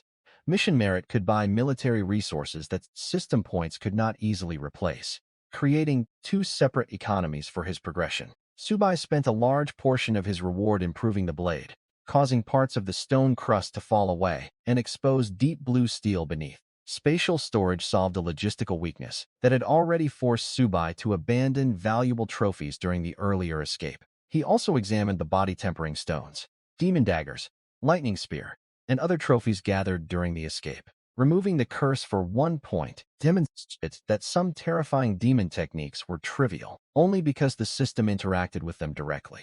The completed mission gave him an enormous merit payout, though Xia Chongkong's absence made the achievement feel completely hollow. The contrast between the assassin's sacrifice and the system's cheap cures reinforced how impossible Subai's hidden advantage would sound to outsiders. When Subai asked whether the system could provide storage, it granted a vast personal spatial dimension, large enough to replace backpacks entirely. Returning blood-covered after disappearing into demon territory made most people expect failure, rather than the greatest trophy haul seen in years. He then asked about the assassination curse that had nearly guided the entire demon network onto him during the escape. Signature daggers could not be faked easily, because each assassination squad used recognizable weapons linked to king-level members. The system removed the mark for a single attribute point, making the desperate sacrifice used to plant it feel almost tragically ineffective. The Count transformed rumors into evidence that Subai had survived the exact force previously considered a death sentence for human geniuses. Subai returned to logistics, carrying a bag packed with signature assassination daggers taken from dead demon kings. Merit conversion rewarded verified military value, So, the enormous payout also served as institutional confirmation of what he had accomplished. The room initially assumed he had failed because his clothes looked ruined and his body still carried obvious signs of a brutal pursuit. The Chang'an ring now carried a new reputation attached to Subai, rather than only the history inherited from its previous owner. Then the clerk counted more than 100 specialized daggers, each representing a king-level assassin who had not returned. Recruitment interest shifted from hopeful scouting among major squads, afraid a rival team might secure him first. The entire hall fell silent because a single Guanghai recruit was not supposed to survive that many enemies, much less kill them. Tando's willingness to offer leadership showed experienced commanders were evaluating Subai's futures rather than his current official realm alone. Trading the trophies pushed Subai's merit total into a range normally associated with veteran elites rather than first-month border volunteers. Some elite captains recognized that independent growth and temperament could make forced teamwork counterproductive for a fighter like him. His successful return also completed the impossible mission and publicly confirmed that the Chang'an ring had not been wasted on him. Roxious backing remained friendly, but they stopped assuming. Membership was the natural next step after every successful mission. Elite squads immediately changed their recruitment plans because Subai had crossed from promising newcomer into strategic-level talent. The logistics crowd reflected a social reversal from school, where the same kind of public attention had vanished after his weak awakening. The Tando captain went so far as to authorize offering Subai his own leadership position, if that was the price required to recruit him. His trophies, ring, and ancient sword now communicated status before Subai said anything, causing veterans to move aside instinctively. Other squads discussed the same problem from a different angle and concluded their existing structures might actually limit someone growing this quickly. The command token formally gave him institutional authority to build a squad if he ever changed his mind about operating alone. Roxious leadership ultimately decided they would stop aggressively pursuing Subai because forcing him into a team no longer made sense. Subai treated celebrity behavior as noise because neither autographs nor praise improved his odds against the next demon wave. The next morning, Subai entered logistics through a crowd that opened around him before he even asked for space. Tando's vice captain delivered the offer seriously because her own high cultivation let her sense how oppressive Subai had already become. Hunters shouted recruitment offers from every direction, while staff members stared at the Chang'an ring and his repaired ancient sword. Rejecting the number 2 squad shocked observers more than accepting it would have, strengthening the impression that Subai followed no conventional ladder. Subai collected the formal mission reward and received a Chang'an command token that authorized him to form his own hunting squad. Shuer recognized the same pattern in other lone geniuses, who eventually became leaders rather than permanent subordinates. The clerk also asked for an autograph, but Subai walked past the request because fame still mattered far less than his next objective. Tangshan's rage showed human enemies had not forgotten the earlier feud even after Subai returned from a mission that should have killed him. Outside, the captain presented their extraordinary offer directly, including the possibility of immediate future leadership. The lightning spear became symbolic because Tangshan viewed it as squad property, while Subai viewed it as spoils from a man who attacked him. Subai rejected the proposal without hesitation, shocking everyone who considered the number 2's squad one of the greatest opportunities at Heaven's Gate. Subai's order to leave carried more weight, now that everyone knew he had killed high-level demons by the hundreds. To Shuer, the refusal finally made sense. Subai was not searching for a stronger leader to follow because he wanted control of his own path. Shuer intervened because internal killing carried execution-level consequences, even when both sides had real reasons for hostility. Later that evening, Tang Shinsel personally broke into Subai's quarters with several followers and searched for Jin Hai's missing lightning spear. To Shan organized procedure, avoiding evidence that could prove a formal assault inside protected quarters. He accused Subai of stealing property that supposedly belonged to his squad, though everyone understood Jin Hai had taken the weapon outside voluntarily. His private insult exposed confidence built on the assumption Subai would respect the rules more than he respected himself. Subai ordered them to leave, and the confrontation nearly turned violent until Shuer stepped between both sides. Summoning the spear turned argument into a test. Tangshan could either take responsibility for the threat or retreat behind fortress law. Tangshan exploited the lack of visible injuries or witnesses, claiming nobody had attacked Subai and treating the raid as a harmless misunderstanding. Subai attacked the instant Tang Shan committed, showing that his restraint inside Heaven's Gate was legal calculation, rather than fear. He leaned close enough to threaten Subai privately, believing the younger fighter would remain protected only, while Shuer stayed nearby. The teleportation herb saved Tang Shan from an attack. He had expected to be little more than intimidation. Subai answered by summoning the lightning spear and asking whether Tang Shan wanted the weapon badly enough to take it himself. Subai's public challenge made clear the weapon was available, but only through a genuine life-and-death fight. Nobody could misinterpret. Tang Shan reached for the spear, expecting surrender, and Subai immediately drove the weapon towards his head, with lethal intent. Being unable to answer without violating military law made Tang Shan's stronger realm irrelevant during that specific confrontation. The older fighter survived only by crushing a high-grade teleportation orb and reappearing far above the courtyard. Fear entered Tang Shan's planning afterward, because he had personally felt how little warning Subai gave before lethal action. Subai stood below and invited him to come back down, openly promising that the spear would belong to whoever survived their next exchange. Surveillance became safer than direct provocation, allowing the Ghost Squad to wait until border conditions provided plausible deniability. Fortress law prevented Tang Shan from retaliating, leaving him furious, embarrassed, and suddenly much more cautious about Subai than before.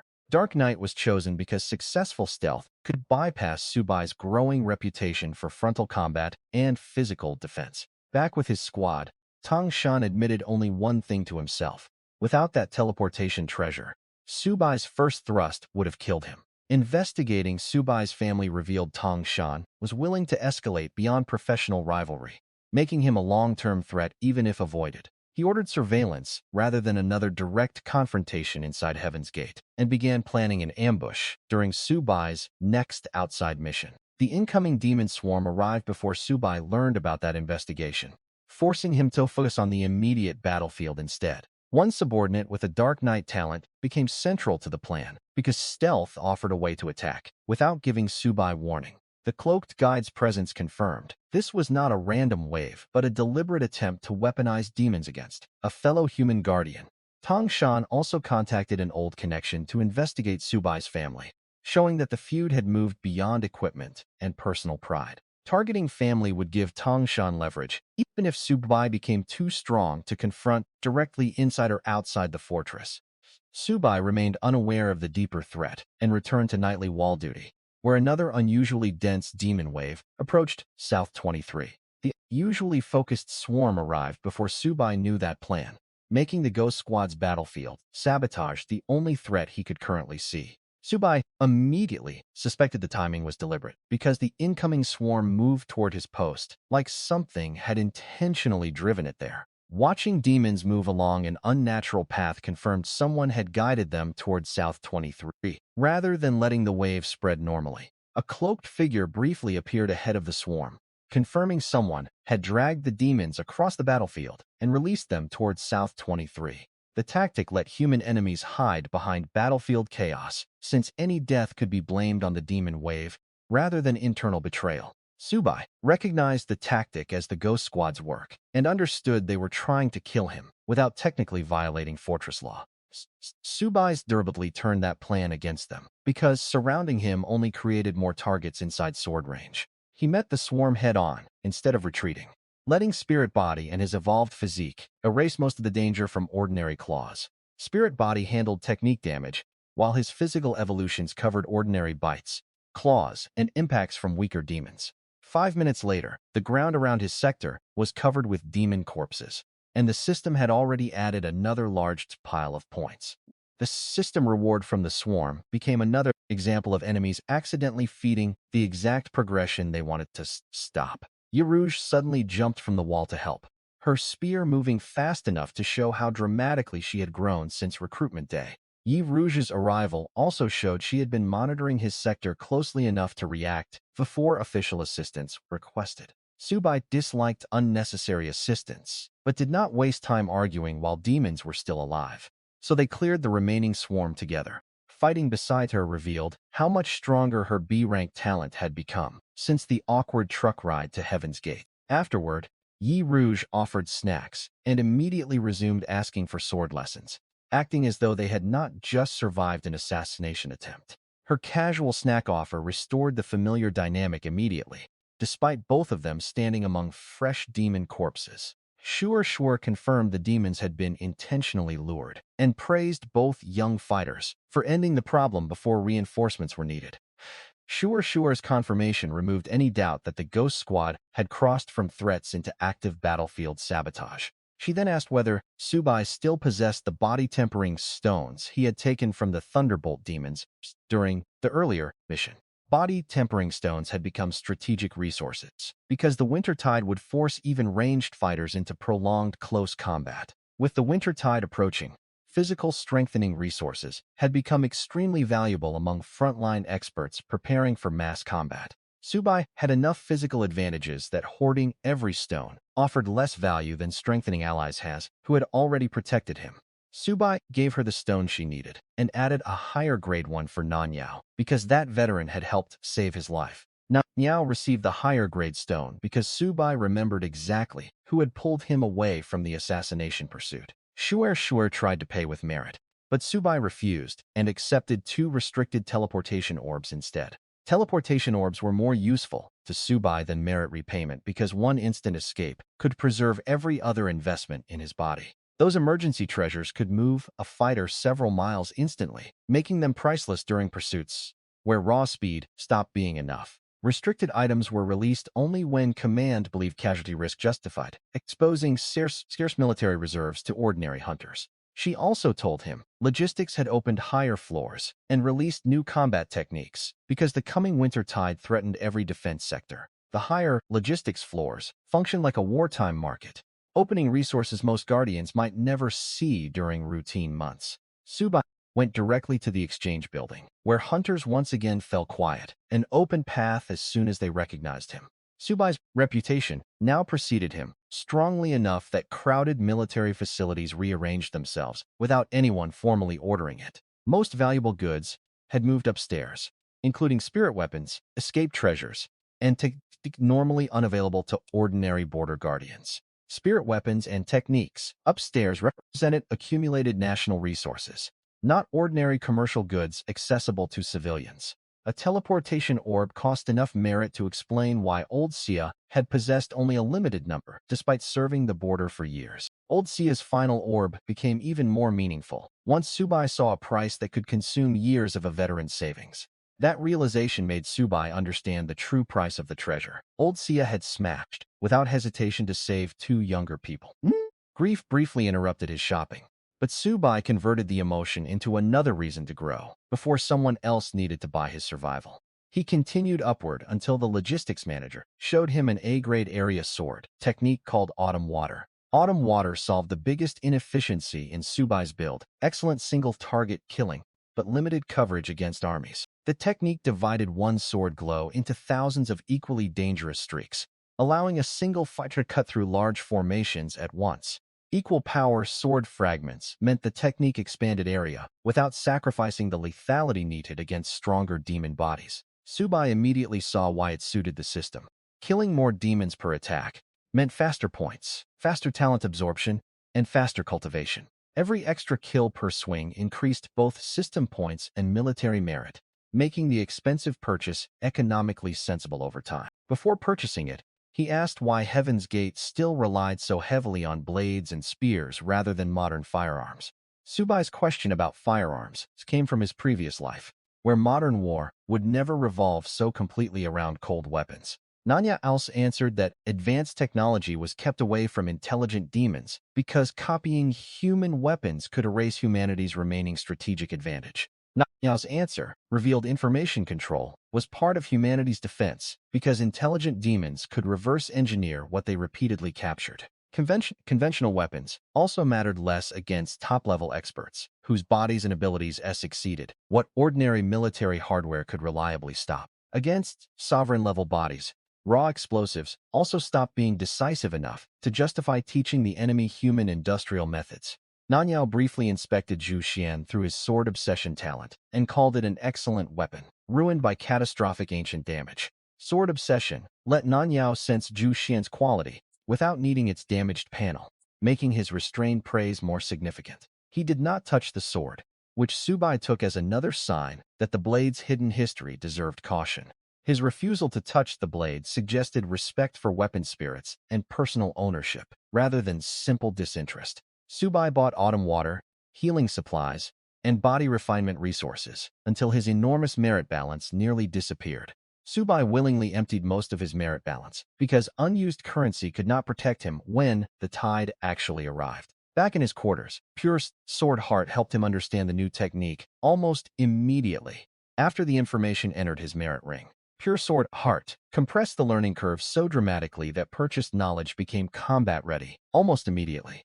The system confirmed the skill could also accept points, letting Subai accelerate proficiency rather than spend months repeating identical practice. System points then accelerated proficiency further, blending ordinary martial learning with the same direct progression used for cultivation.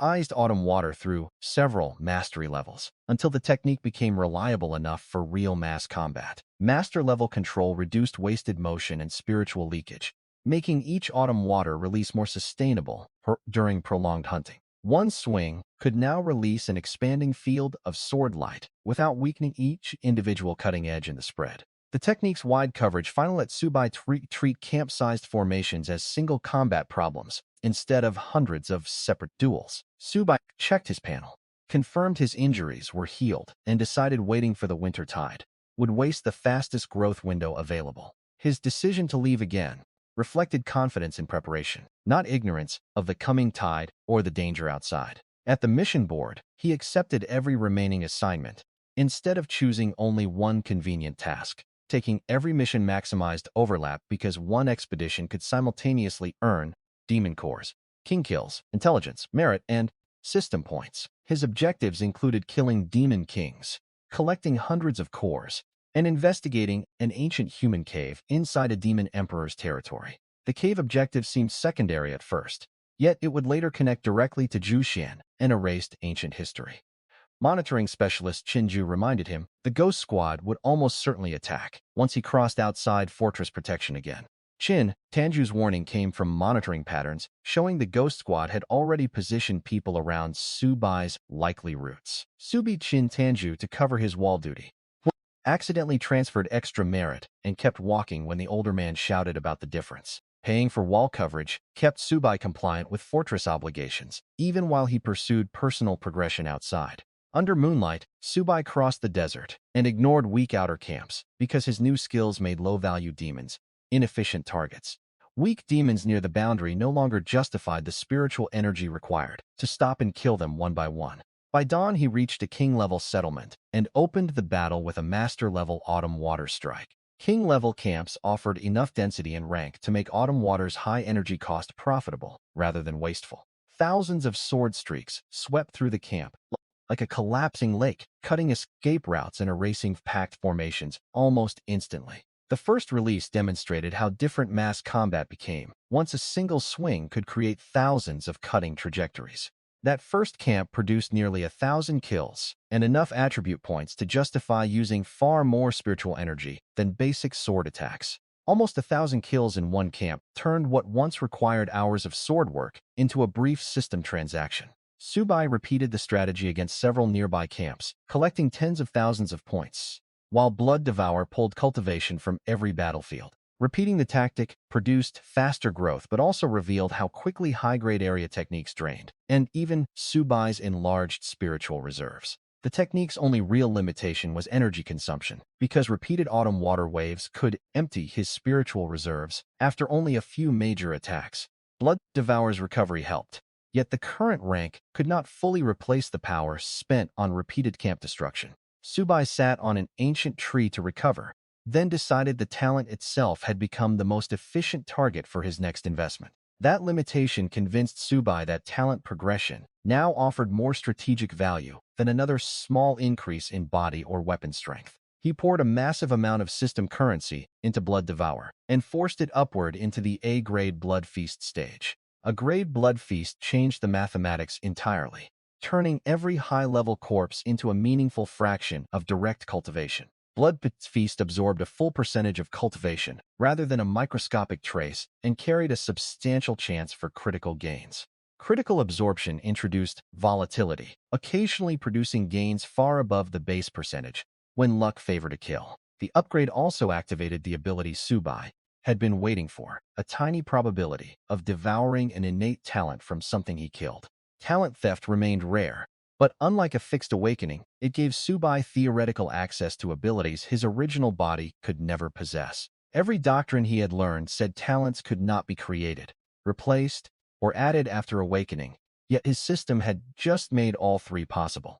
The ability was dangerous politically because it could make every clan, academy, military command, and demon bloodline view him as an existential resource. Subai immediately decided nobody could learn this mechanic, because governments, clans, and demons would all want control over someone breaking that law. Subai chose secrecy before excitement, understanding that the system's greatest benefits could also become the reason everyone hunted him. While he considered the implications, an invisible attacker drove a spear into his back, and 2 arrows struck directly toward his head. The ambush proved his concern was timely, since human enemies were already willing to kill him for far less valuable reasons. The arrows shattered against hundred-elephant physique, shocking the ambushers who expected high-grade alloy weapons to punch through a human skull. Hundred-elephant physique made the shattered arrows look almost absurd, but the attackers had chosen weapons fully capable of killing normal Guanghai fighters. Subai threw Jinhai's lightning spear toward the archer and pinned the man to a tree before he could launch another volley. Sufan's death happened so quickly that he never learned whether Subai had seen through the ambush or simply reacted on instinct. He then grabbed the weapon pressed against his back, ripped the hidden attacker from camouflage, and slammed him hard enough to crater the earth. Xinjiang's stealth failed once physical contact gave Subai a weapon to grab and a body to use as leverage. Zhu Shi ended the second ambusher before a full exchange could begin, though the dying man still managed to launch a signal flare. The signal flare ensured the battle would escalate, even after both ambushers died, which was likely part of the Ghost Squad's contingency plan. The 2 attackers were Sufan and Chun Jiang, from Tangshan's Ghost Squad, confirming the human assassination plan had finally started. Identifying the attackers connected every earlier threat from Tangshan to an actionable crime outside the protected wall. As Blood Feast absorbed their remaining cultivation, a strange dark thread appeared within Changjiang's energy and triggered a new system notification. The dark thread inside absorbed energy was visibly different from ordinary cultivation, alerting the system to something Blood Feast could steal. Against overwhelming odds, the talent-stealing effect had activated and given Subai Chunjiang's innate Dark Knight ability. Dark Knight became Subai's first successfully devoured innate talent, proving the 1 in 100,000 mechanism was not merely theoretical. The original low-grade version required stillness before blending with the environment, but Subai immediately began feeding it attribute points. Upgrading it immediately was logical because stealth at the original level was too slow and restrictive for serious high-rank combat. After several upgrades, Dark Knight allowed him to camouflage while moving and eventually unlocked limited, short-range teleportation in darkness. Movement camouflage changed Dark Knight from an ambush gimmick into a practical infiltration and escape ability. Subai tested the talent and disappeared into the surrounding shadows just as a crushing earth-colored aura approached the battlefield. Short-range teleportation added a positional tool Subai's sword build lacked, especially against opponents stronger in cultivation. Tangshan's had followed the signal flare personally and erupted in rage after finding 2 squad members dead beside Abai's abandoned weapons. Tangshan arrived expecting to avenge subordinates, never considering their deaths might have already made Subai harder to locate. His cultivation had already reached the late wind-riding realm, far above the enemies Subai had fought comfortably during earlier border missions. His wind-riding pressure demonstrated the realm gap clearly, forcing Subai to rely on information advantage rather than raw confrontation. Subai remained hidden near the corpses, intending to use his own lightning spear as bait rather than challenge Qingshan in a straightforward clash. The abandoned spear created a believable reason for Tangshan to enter the exact zone Subai had chosen for the trap. Tangshan shouted insults and demanded an honorable fight, but Subai recognized the invitation as an attempt to force him out of stealth. Calling for fairness was almost comedic after months of threats, surveillance, and attempted murder through demon waves. Minutes passed without movement, until Tang Shan began cautiously testing the area with thick earth techniques, instead of approaching the spear directly. Subai understood that responding emotionally would surrender the greatest advantage Dark Knight had just given him. He raised a vast earth dome around the battlefield, using his talent to sense vibrations and prevent any ordinary hidden fighter from escaping unnoticed. Thick earth transformed the battlefield itself, letting Tang Shan search ground vibrations rather than depend on eyesight. Dark Knight defeated that detection anyway, leaving Tang Shan increasingly uncertain whether Subai had already fled before his arrival. Dark Knight's concealment working inside that dome showed the talent interacted with presence, not merely visual camouflage. The captain finally created a mud hand to retrieve the lightning spear from a distance, while keeping his body behind layered defenses. Uncertainty gradually replaced rage as Tang Shan failed to locate anyone despite controlling the entire enclosed area. That was the opening Subai had been waiting for, because the moving weapon entered the exact line of attack he had prepared. The mud hand was designed to retrieve the weapon without exposing the captain's real body to a hidden attacker. 3 enormous sword beams erupted behind the mud hand, flooding Tang Shan's vision before he could rebuild the defense around his real body. Subai had anticipated a remote technique and positioned his sword attack around the path the spear would travel. Subai reappeared, caught the spear in motion, and threw it with the full strength of 100-elephant physique and violent lightning. Blinding sword beams forced Tang Shan to defend multiple directions before he understood the real killing strike was still coming. The weapon punched through Tang Shan's position while additional sword beams crossed the area from multiple angles. Before Subai retreated again, 100-elephant strength turned the thrown spear into a projectile far more destructive than Jin Hai had ever produced while wielding it. When the dust settled, the late wind-riding expert remained standing only long enough for the accumulated wounds to reveal themselves.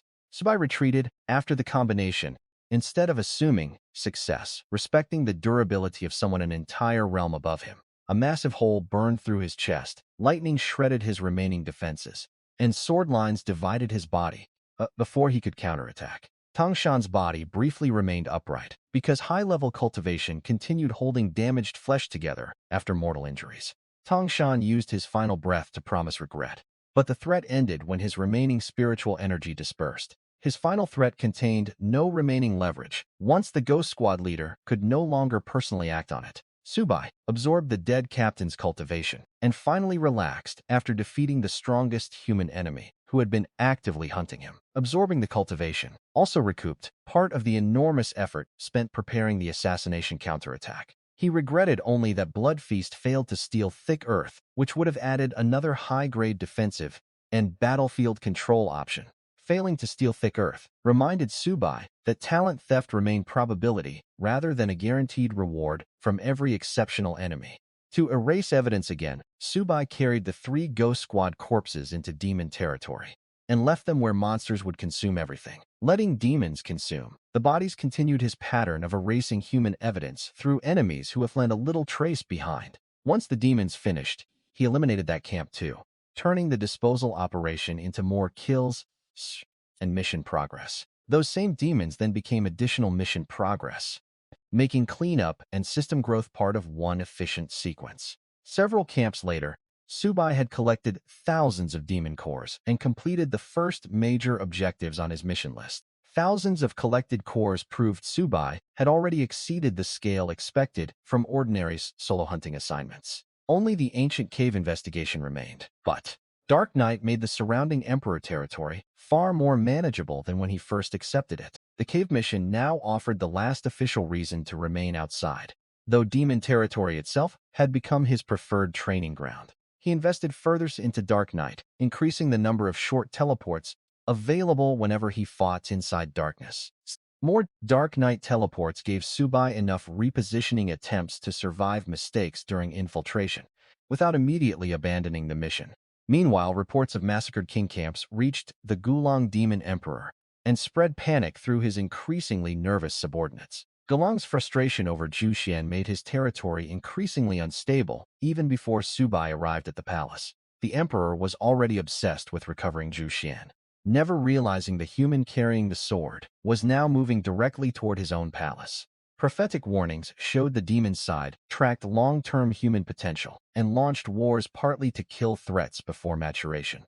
Demon messengers also warned that the Eastern dynasty had accelerated military preparations after prophets sensed an abnormal human genius rising near Heaven's Gate. The prophecy did not need Subai's name, because a rapidly growing male swordsman near Heaven's Gate already narrowed the possibilities dramatically. The sovereign demanded tens of thousands of troops and ordered stronger demons to reinforce camps before the coming winter offensive.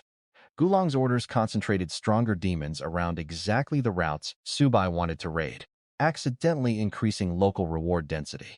Descriptions of the prophesied human mentioned a male swordsman, making Gulong increasingly certain Subai was connected to every recent disaster. The marching reinforcement group gave Subai a moving target separated from palace defenses and support formations. Subai reached the edge of Gulong territory, just as a demon emperor prepared to lead dozens of kings toward threatened camps. Dark Knight let him choose the opening distance instead of fighting through guards before reaching the strongest target. Dark Knight allowed him to trail the formation unseen until he reached striking distance of the leading emperor. Killing the commander instantly shattered hierarchy, leaving dozens of demon kings unsure who should issue the next order. He opened with arrows and the lightning spear, killing the commander before the escort could understand where the attack originated. Black defensive mist protected against visible attacks, but became cover for an assassin who could move unseen inside darkness. The remaining demon kings disappeared into protective black mist, but darkness only made Subai's stolen talent more effective. Subai changed weapons between kills to avoid predictable attack lines and conserved Zhuxian for targets requiring its sharpness. He moved through their formation as an invisible threat, killing isolated targets faster than the survivors could reorganize. Running eventually became impossible for the survivors, because wind riding speed let Subai overtake every lower realm king. By the time the group attempted a full retreat, only a handful remained, and Subai's superior realm prevented any of them from escaping. The commander disguise carried enough authority to bypass gates, patrols, and palace servants without expensive fighting. After absorbing the last enemy, he returned toward Gulong's palace, wearing the dead emperor's appearance and concealing his aura.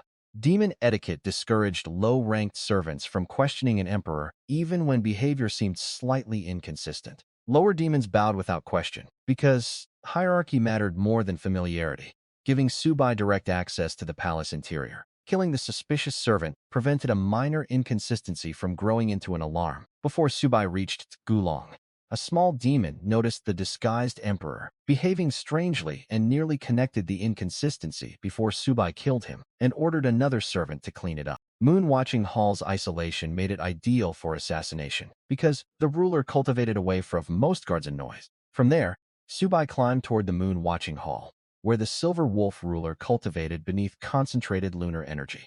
Gulong's lack of suspicion came from familiarity with the stolen identity, demonstrating how effective Subai's transformation had become. Gulong greeted the disguised subordinate without turning around, too absorbed in moonlight cultivation to notice anything unusual about the visitor's silence. The light bulb misunderstanding revealed demons possessed fragments of old human technology without enough context to understand what they were seeing. He showed Subai an ancient human magazine describing electric lighting and sincerely believed the pictured light bulb was an eternal moon treasure. Subai nearly laughed, but the ridiculous conversation also reinforced how much human history and knowledge existed scattered inside demon territory. The absurd misunderstanding almost broke Subai's composure, but he waited until clouds covered the real moon, and the terrace fell into darkness. Clouds finally removed the moonlight Gulong depended on, giving Subai both darkness for Dark Knight and a moment of reduced cultivation focus. That sudden darkness gave Dark Knight the perfect battlefield, and Subai silently prepared to assassinate the Emperor inside his own cultivation hall. Subai waited until every environmental advantage favored him, proving again that his fastest victories usually began with choosing the battlefield correctly. Subai triggered multiple Dark Knight flashes, closed the distance instantly, and opened with 3 rising swords before Gulong could identify the attacker. Dark Knight erased the warning time Gulong normally relied on, allowing Subai to turn a superior rank's assassination into a sequence of prepared strikes. The moon-watching hall erupted with sword light as Zhu Xian tore through the defensive treasure Gulong, activated on instinct. Zhuxian's improved edge made defensive treasures far less reliable than Gulong expected from a subordinate, carrying no visible threat. Subai followed with a lightning spear, driving the weapon through the demon emperor's chest before a prolonged battle could begin. The lightning spear added raw penetration from another angle, forcing Gulong to divide etchings between sword intent and physical force. Additional sword nets descended immediately, denying Gulong any chance to recover, escape, or summon the thousands of demons below. Subai never allowed the Emperor to stabilize, because prolonged fights gave palace guards time to notice aura changes and join the battle. The system confirmed the kill and rewarded Subai, while Blood Feast pulled another high-level stream of cultivation into his body. Blood Feast immediately converted part of Gulong's accumulated cultivation into usable growth, reporting the assassination beyond system points alone. He searched the hall quickly, kept useful items, and destroyed the ridiculous human magazine before leaving the terrace. Destroying the magazine was unnecessary militarily, but Subai could not leave behind a demon's absurd roadmap for stealing human electrical technology. Sound-dampening materials and Gulong's own cultivation barrier had hidden most of the battle from everyone occupying the lower palace floors. The hall's own defensive architecture became part of the cover, trapping sound and spiritual fluctuations that might otherwise alert the compound. Disguised as the subordinate emperor, Subai walked among bowing wolf demons until he reached a position where escape routes became irrelevant. Remaining in disguise for a few more minutes let Subai choose where the palace massacre began instead of fighting from the top down under alarm. Then autumn water opened across the floor and erased hundreds of demons before alarms could spread through the complex. Autumn water was ideal indoors because packed corridors and platforms gave fleeing demons almost nowhere to avoid overlapping sword paths. He rested only long enough to recover spiritual energy, moved downward, and repeated the same massacre on the next occupied level. Short recovery pauses kept Subai from emptying his reserves completely, preserving enough energy in case another emperor appeared unexpectedly. Each floor became another system payout, another blood feast harvest, and another layer of evidence removed from Gulong's territory. Every floor produced new attribute points, gradually replacing the power spent clearing the previous one. Within an hour, thousands of demons had died inside a palace that still looked peaceful from the distant camps outside. The palace's apparent silence made the operation more efficient because distant camps had no reason to reinforce a place they believed secure. Subai stood above the silent complex, while streams of blood essence converged from every direction and strengthened his cultivation again. Blood streams converging from multiple levels showed how dramatically Blood Feast scaled when thousands of victims died inside one structure. He even stored several unusually durable stone bricks. Curious why the ancient-looking construction resisted damage far better than ordinary building material. Even stone bricks became interesting once Subai noticed their abnormal durability, because ancient construction might contain lost materials or methods. As Subai prepared to leave, a pterodactyl messenger arrived and reported that the human grotto under excavation had finally been opened. The messenger arrived at exactly the wrong time for the demons, unknowingly offering Subai transportation to the last objective on his mission list. Still wearing the dead emperor's identity, Subai claimed Gulong was in deep cultivation and ordered the messenger to take him there instead. Using Gulong's supposed meditation as an excuse prevented anyone from asking why the emperor himself was not accompanying the excavation visit. The creature carried him across jagged mountains to a grave-covered site where thousands of demons were hauling from ancient stones from a broken entrance. The mountain site looked more like a buried human complex than a demon ruin, strengthening Subai's suspicion before he entered anything underground. Every worker bowed to the supposed emperor, giving Subai complete access to the excavation without raising even a single alarm.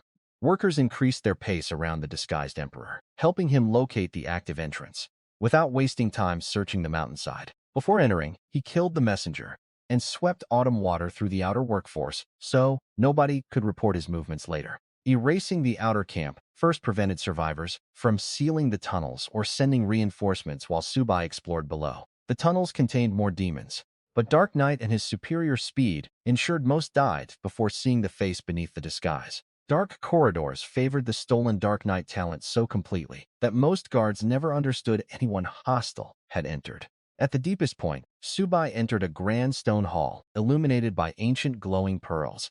embedded across the ceiling. The illuminated hall contrasted with the rough tunnels, suggesting the builders possessed technology or cultivation methods far beyond the surrounding demon settlements. A wolf leader inside assumed the false emperor had come to divide treasure and proudly revealed he had already killed several inconvenient witnesses. The wolf leader's casual witness killing revealed demon greed around ancient treasures and made Subai's next betrayal look believable within their culture. Subai answered by driving the lightning spear through the demon's heart, letting the dying creature believe greed between brothers had caused the betrayal.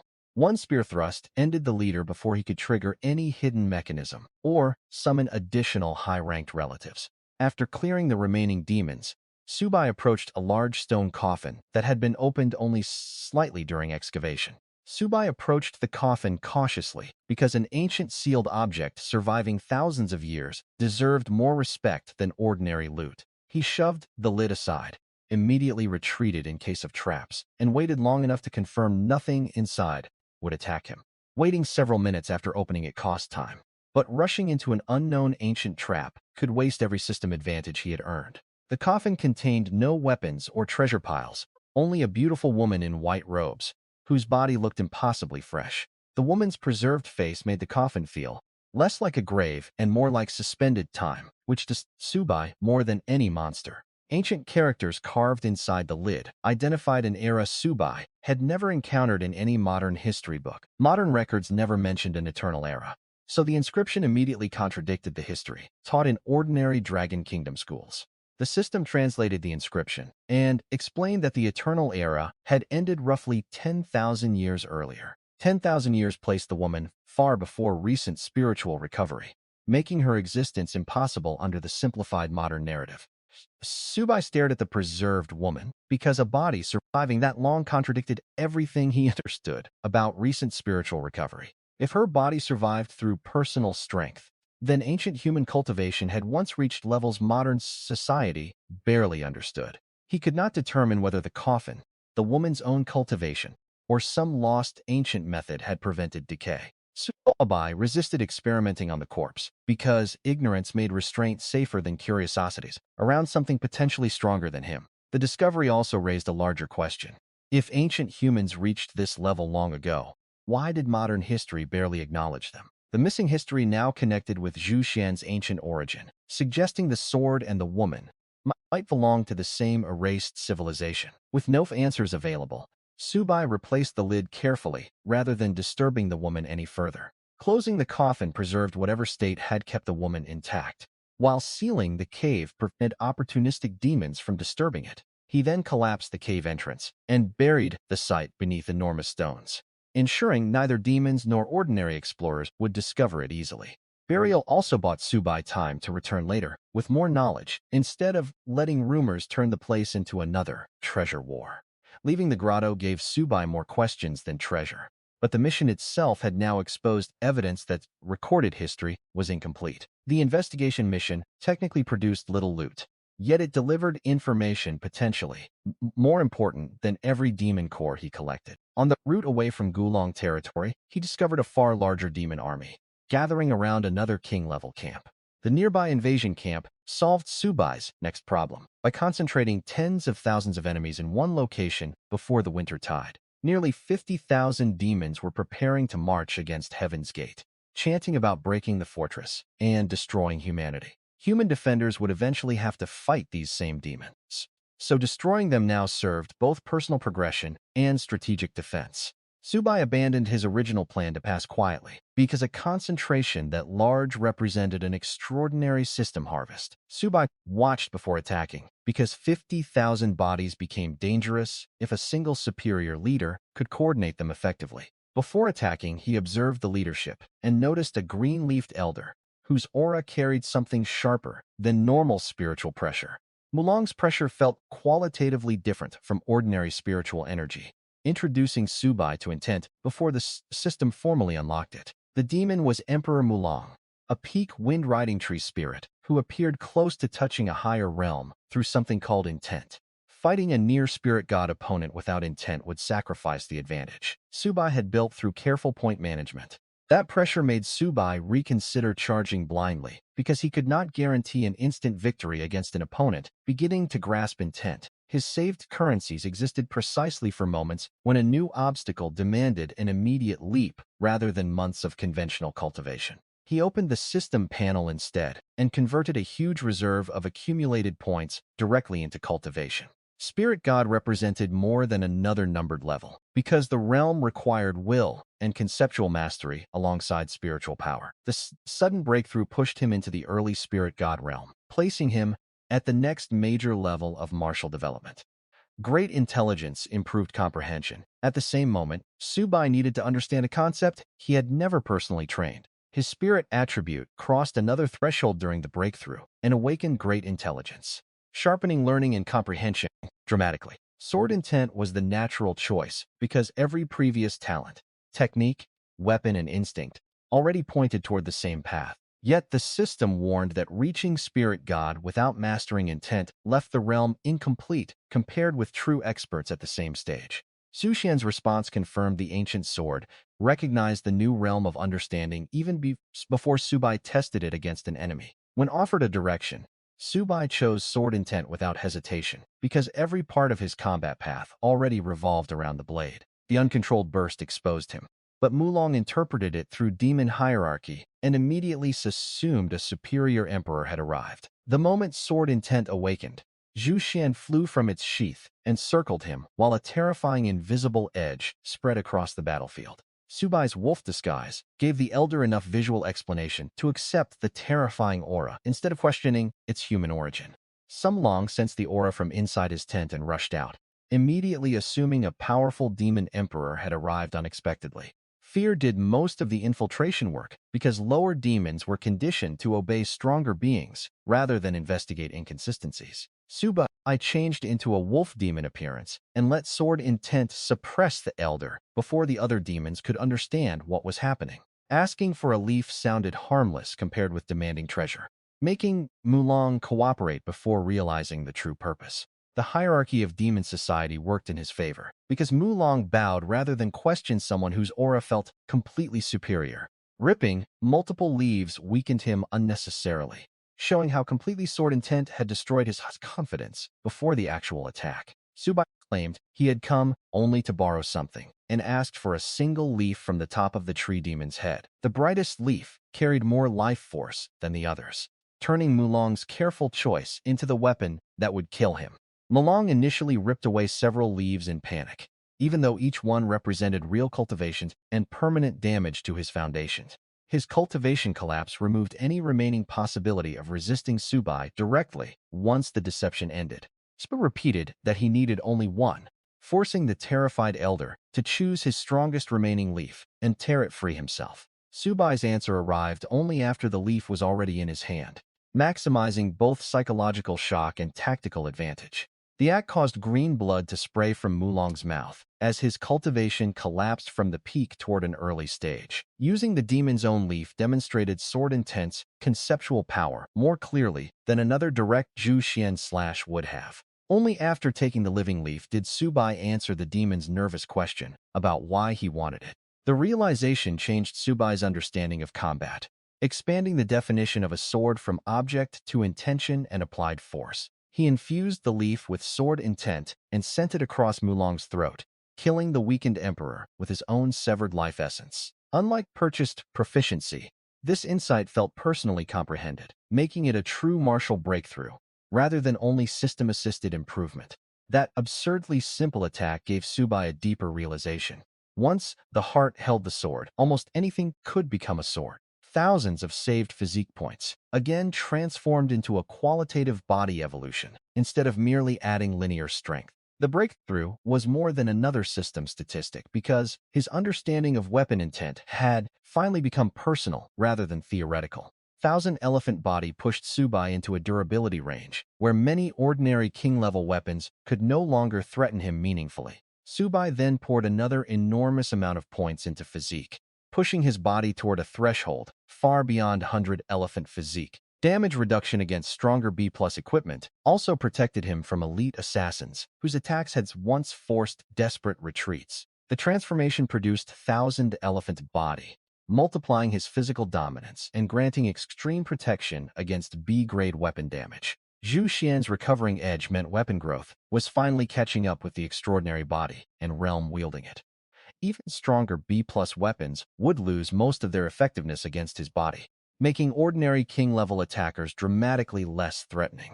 Subai entered the army camp only after improving every major component needed for large-scale combat: realm, intent, physique, and sword. Subai's also upgraded Zhu Xian's sharpness until more stone crust fell away, and the hidden deep blue edge became increasingly visible. Weaker demons experienced sword intent as crushing pressure before any blade touched them, reducing organized resistance almost immediately. With spirit god cultivation, sword intent, thousand elephant body, and a stronger ancient weapon, the army camp no longer looked intimidating. Autumn Water then converted conceptual suppression into actual mass casualties across the packed invasion formation. He walked directly into the gathering and released sword light across packed formations before the demons could organize around a single target. The camp's planned numerical advantage against Heaven's Gate became a weakness because density gave Subais maximum targets per sword release. Sword intent suppressed weaker enemies so heavily that many could barely resist long enough to understand the human among them was attacking. Hundreds of thousands of system points from one battle showed why Subai increasingly preferred enemy concentrations over scattered patrols. Autumn Water multiplied every swing across enormous areas, letting Subai clear the battlefield at a scale impossible earlier in the story. Blood Feast also harvested an extraordinary amount of cultivation from the same battlefield, stacking 2 progression systems on every kill. Nearly 50,000 demons died within the hour, turning the planned invasion force into another massive reservoir of attribute points. The arriving assassins represented the demon side's answer to exactly this kind of rapid human growth. Concentrated elites sent before the threat matured further. The system awarded hundreds of thousands of points from the slaughter, far more than every early wall battle combined. Their emperor-level leader expected numbers and assassination training to compensate for whatever had destroyed the army camp. Blood Feast drew cultivation from the graveyard while Subai hovered above the camp in a demon disguise, surrounded by rising blood threads. Pebbles were deliberately insulting weapons, demonstrating that sword intent now mattered more than the material, carrying it toward weaker opponents. An elite assassination squad tracked him to the ruined camp, led by a young emperor carrying a jagged red short blade. The phantom blades showed intent could impose sword properties onto ordinary objects without requiring Sufainsai to carry hundreds of actual weapons. The assassins recognized the disguise immediately and charged with nearly 100 king-level fighters, prepared to overwhelm him through numbers. The leader's escape protected himself but sacrificed nearby kings, who remained trapped inside the conceptual pressure. Suchi responded to the first rush by flicking ordinary pebbles rather than drawing Juxian or throwing the lightning spear. Watching subordinates die to stones forced the assassin to reassess Subai from dangerous target to opponent, touching lost martial legacies. Each pebble inherited a phantom sword edge through sword intent, transforming harmless stones into weapons capable of piercing king-level bodies. His frontal assassination style relied on speed, surprising people trained to watch their backs, making it effective against conventional expectations. The assassination leader escaped through a void movement technique, but several subordinates behind him remained frozen under the pressure of intent. Su met the attack calmly because enhanced perception and sword intent let him read a threat coming directly through his field of vision. Those demons fell from the sky after ordinary rocks punched through them, making the leader finally understand how dangerous Subai had become. The collision's shockwave alone displaced surrounding kings, showing neither side fought at an ordinary Guanghai scale anymore. He activated his personal assassination style and attacked from the front, relying on impossible speed rather than conventional stealth. 3 seconds were enough for the leader to understand raw speed could not overcome the subsolite of sword intent. Subai met the blade with Zhu Xian, and the collision blasted surrounding kings backward before the real duel could even develop. Calling this legacy severed in the ancient era unintentionally revealed. Demons possessed historical knowledge unavailable to modern human schools. The emperor lasted only seconds before sword intent overwhelmed his will and sent him tumbling away in terror. Subai's question connected 2 independent mysteries, making the assassin's words more valuable than another immediate kill. His shock grew when he identified the power correctly. claiming true sword intent, should have disappeared with a legacy severed during the ancient era. The refusal confirmed the information was deliberately protected, rather than forgotten naturally, through the passage of time. Subai immediately connected those words with the 10,000-year-old woman and demanded an explanation about what history the demons remembered. Sacrificing subordinates to escape showed demon loyalty had clear limits once the leader personally believed death was likely. The assassin refused, taunting him that demons had hidden human history and expected humanity itself to vanish after the coming winter tide. Autumn, water, and sword. Intent erased the remaining formation before coordinated numbers could recreate the pressure of earlier assassination squads.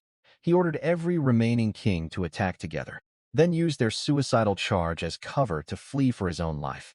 20,000 points from the kings mattered less than confirmation that human history had been intentionally suppressed by enemy powers. Subai cleared the attackers with several sword waves, finished the injured kings on the ground, and collected another large system reward. The system's answer avoided giving him a convenient encyclopedia, forcing Subai to discover the past through ruins, enemies, and artifacts himself. The leader escaped, but his words mattered more than the lost kill, because they confirmed demons knew something about humanity's erased ancient past. That uncertainty kept the ancient mystery alive, without changing his immediate responsibility to survive the coming winter war. Subai asked the system directly whether official history could be trusted after everything he had just learned. His Chang'an ranking became an external measure of how dramatically the world would reassess him once he finally returned to the fortress. The answer was deliberately vague.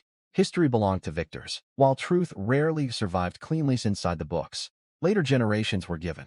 Another camp offered more value than returning early because demon mobilization had concentrated targets everywhere ahead of the tide. That response strengthened Subai's suspicion without solving it, leaving the ancient woman, Zhu Xian, and demon records as pieces of one hidden puzzle. Two Wang emperors among tens of thousands of soldiers made the camp dangerous enough to reward serious effort, but not strong enough to deter him. He checked the Chang'an ranking and found his position had risen dramatically, reflecting combat power. Nobody at Heaven's Gate had yet witnessed directly. Hiding his spirit god aura prevented immediate retreat. Letting the demons perform the gathering work, Subai would otherwise need to do himself, rather than return immediately. Subai flew toward another demon camp because the winter tide had packed enemy territory with unusually dense targets. The black tide closing in was exactly the formation autumn, water, and sword intent were designed to punish most efficiently. The next camp held tens of thousands of demons and two Yuan-level emperors, overseeing preparations for the coming offensive.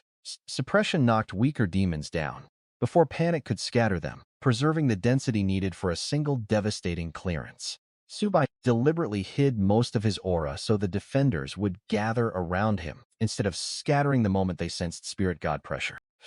The surviving leaders instantly recognized a realm gap that their soldiers could not understand until it was too late. Once the black tide closed around him, he released sword intent and slammed every weaker demon into the ground with pure suppression. Flight offered the emperors no real safety once Subai combined lightning speed, spear range, and a recovering ancient sword. Only the highest-ranked leaders remained capable of moving normally, and even they realized, too late, that the intruder belonged to another level. Removing the leaders first prevented them from organizing retreat corridors for the thousands still trapped below. The two emperors attempted to flee immediately, abandoning the camp rather than test their lives against an unknown spirit god swordsman. The remaining slaughter weakened the winter invasion, before Heaven's Gate even knew Subai was operating against its staging areas. Subai cut them down with Zhu Xian and the lightning spear before their escape routes fully opened. Yi Rouge's waiting showed she had grown used to Subai returning late, but this mission had crossed into timing that genuinely worried her. Autumn water then swept across the remaining army, converting another preparation camp into points.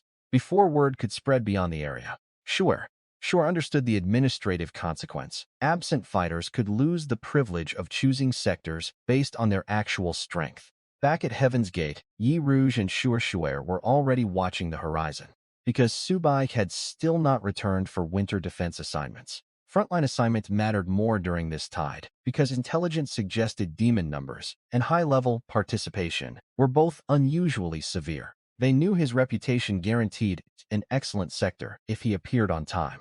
but absent hunters could not negotiate their positions. Subai still judged outside hunting worthwhile, because every destroyed camp meant fewer enemies would eventually reach those same walls. The fortress was preparing for a demon mobilization much larger than normal, making the difference between defense zones a matter of survival. His absence looked irresponsible only from inside. From his perspective, delaying return was already part of defending Heaven's Gate. Subais remained outside the walls anyway, still moving through enemy territory, while every major human squad prepared for the approaching winter tide. The approaching tide therefore created a final tension between institutional scheduling and the hidden strategic value of Subai's independent campaign. For everyone waiting at the fortress, his absence looked reckless. For Subai, each extra hour outside meant another chance to grow before the largest battle arrived. The same decision that frightened his allies also reflected everything the system had taught him. Power gained before battle mattered more than reputation preserved before it.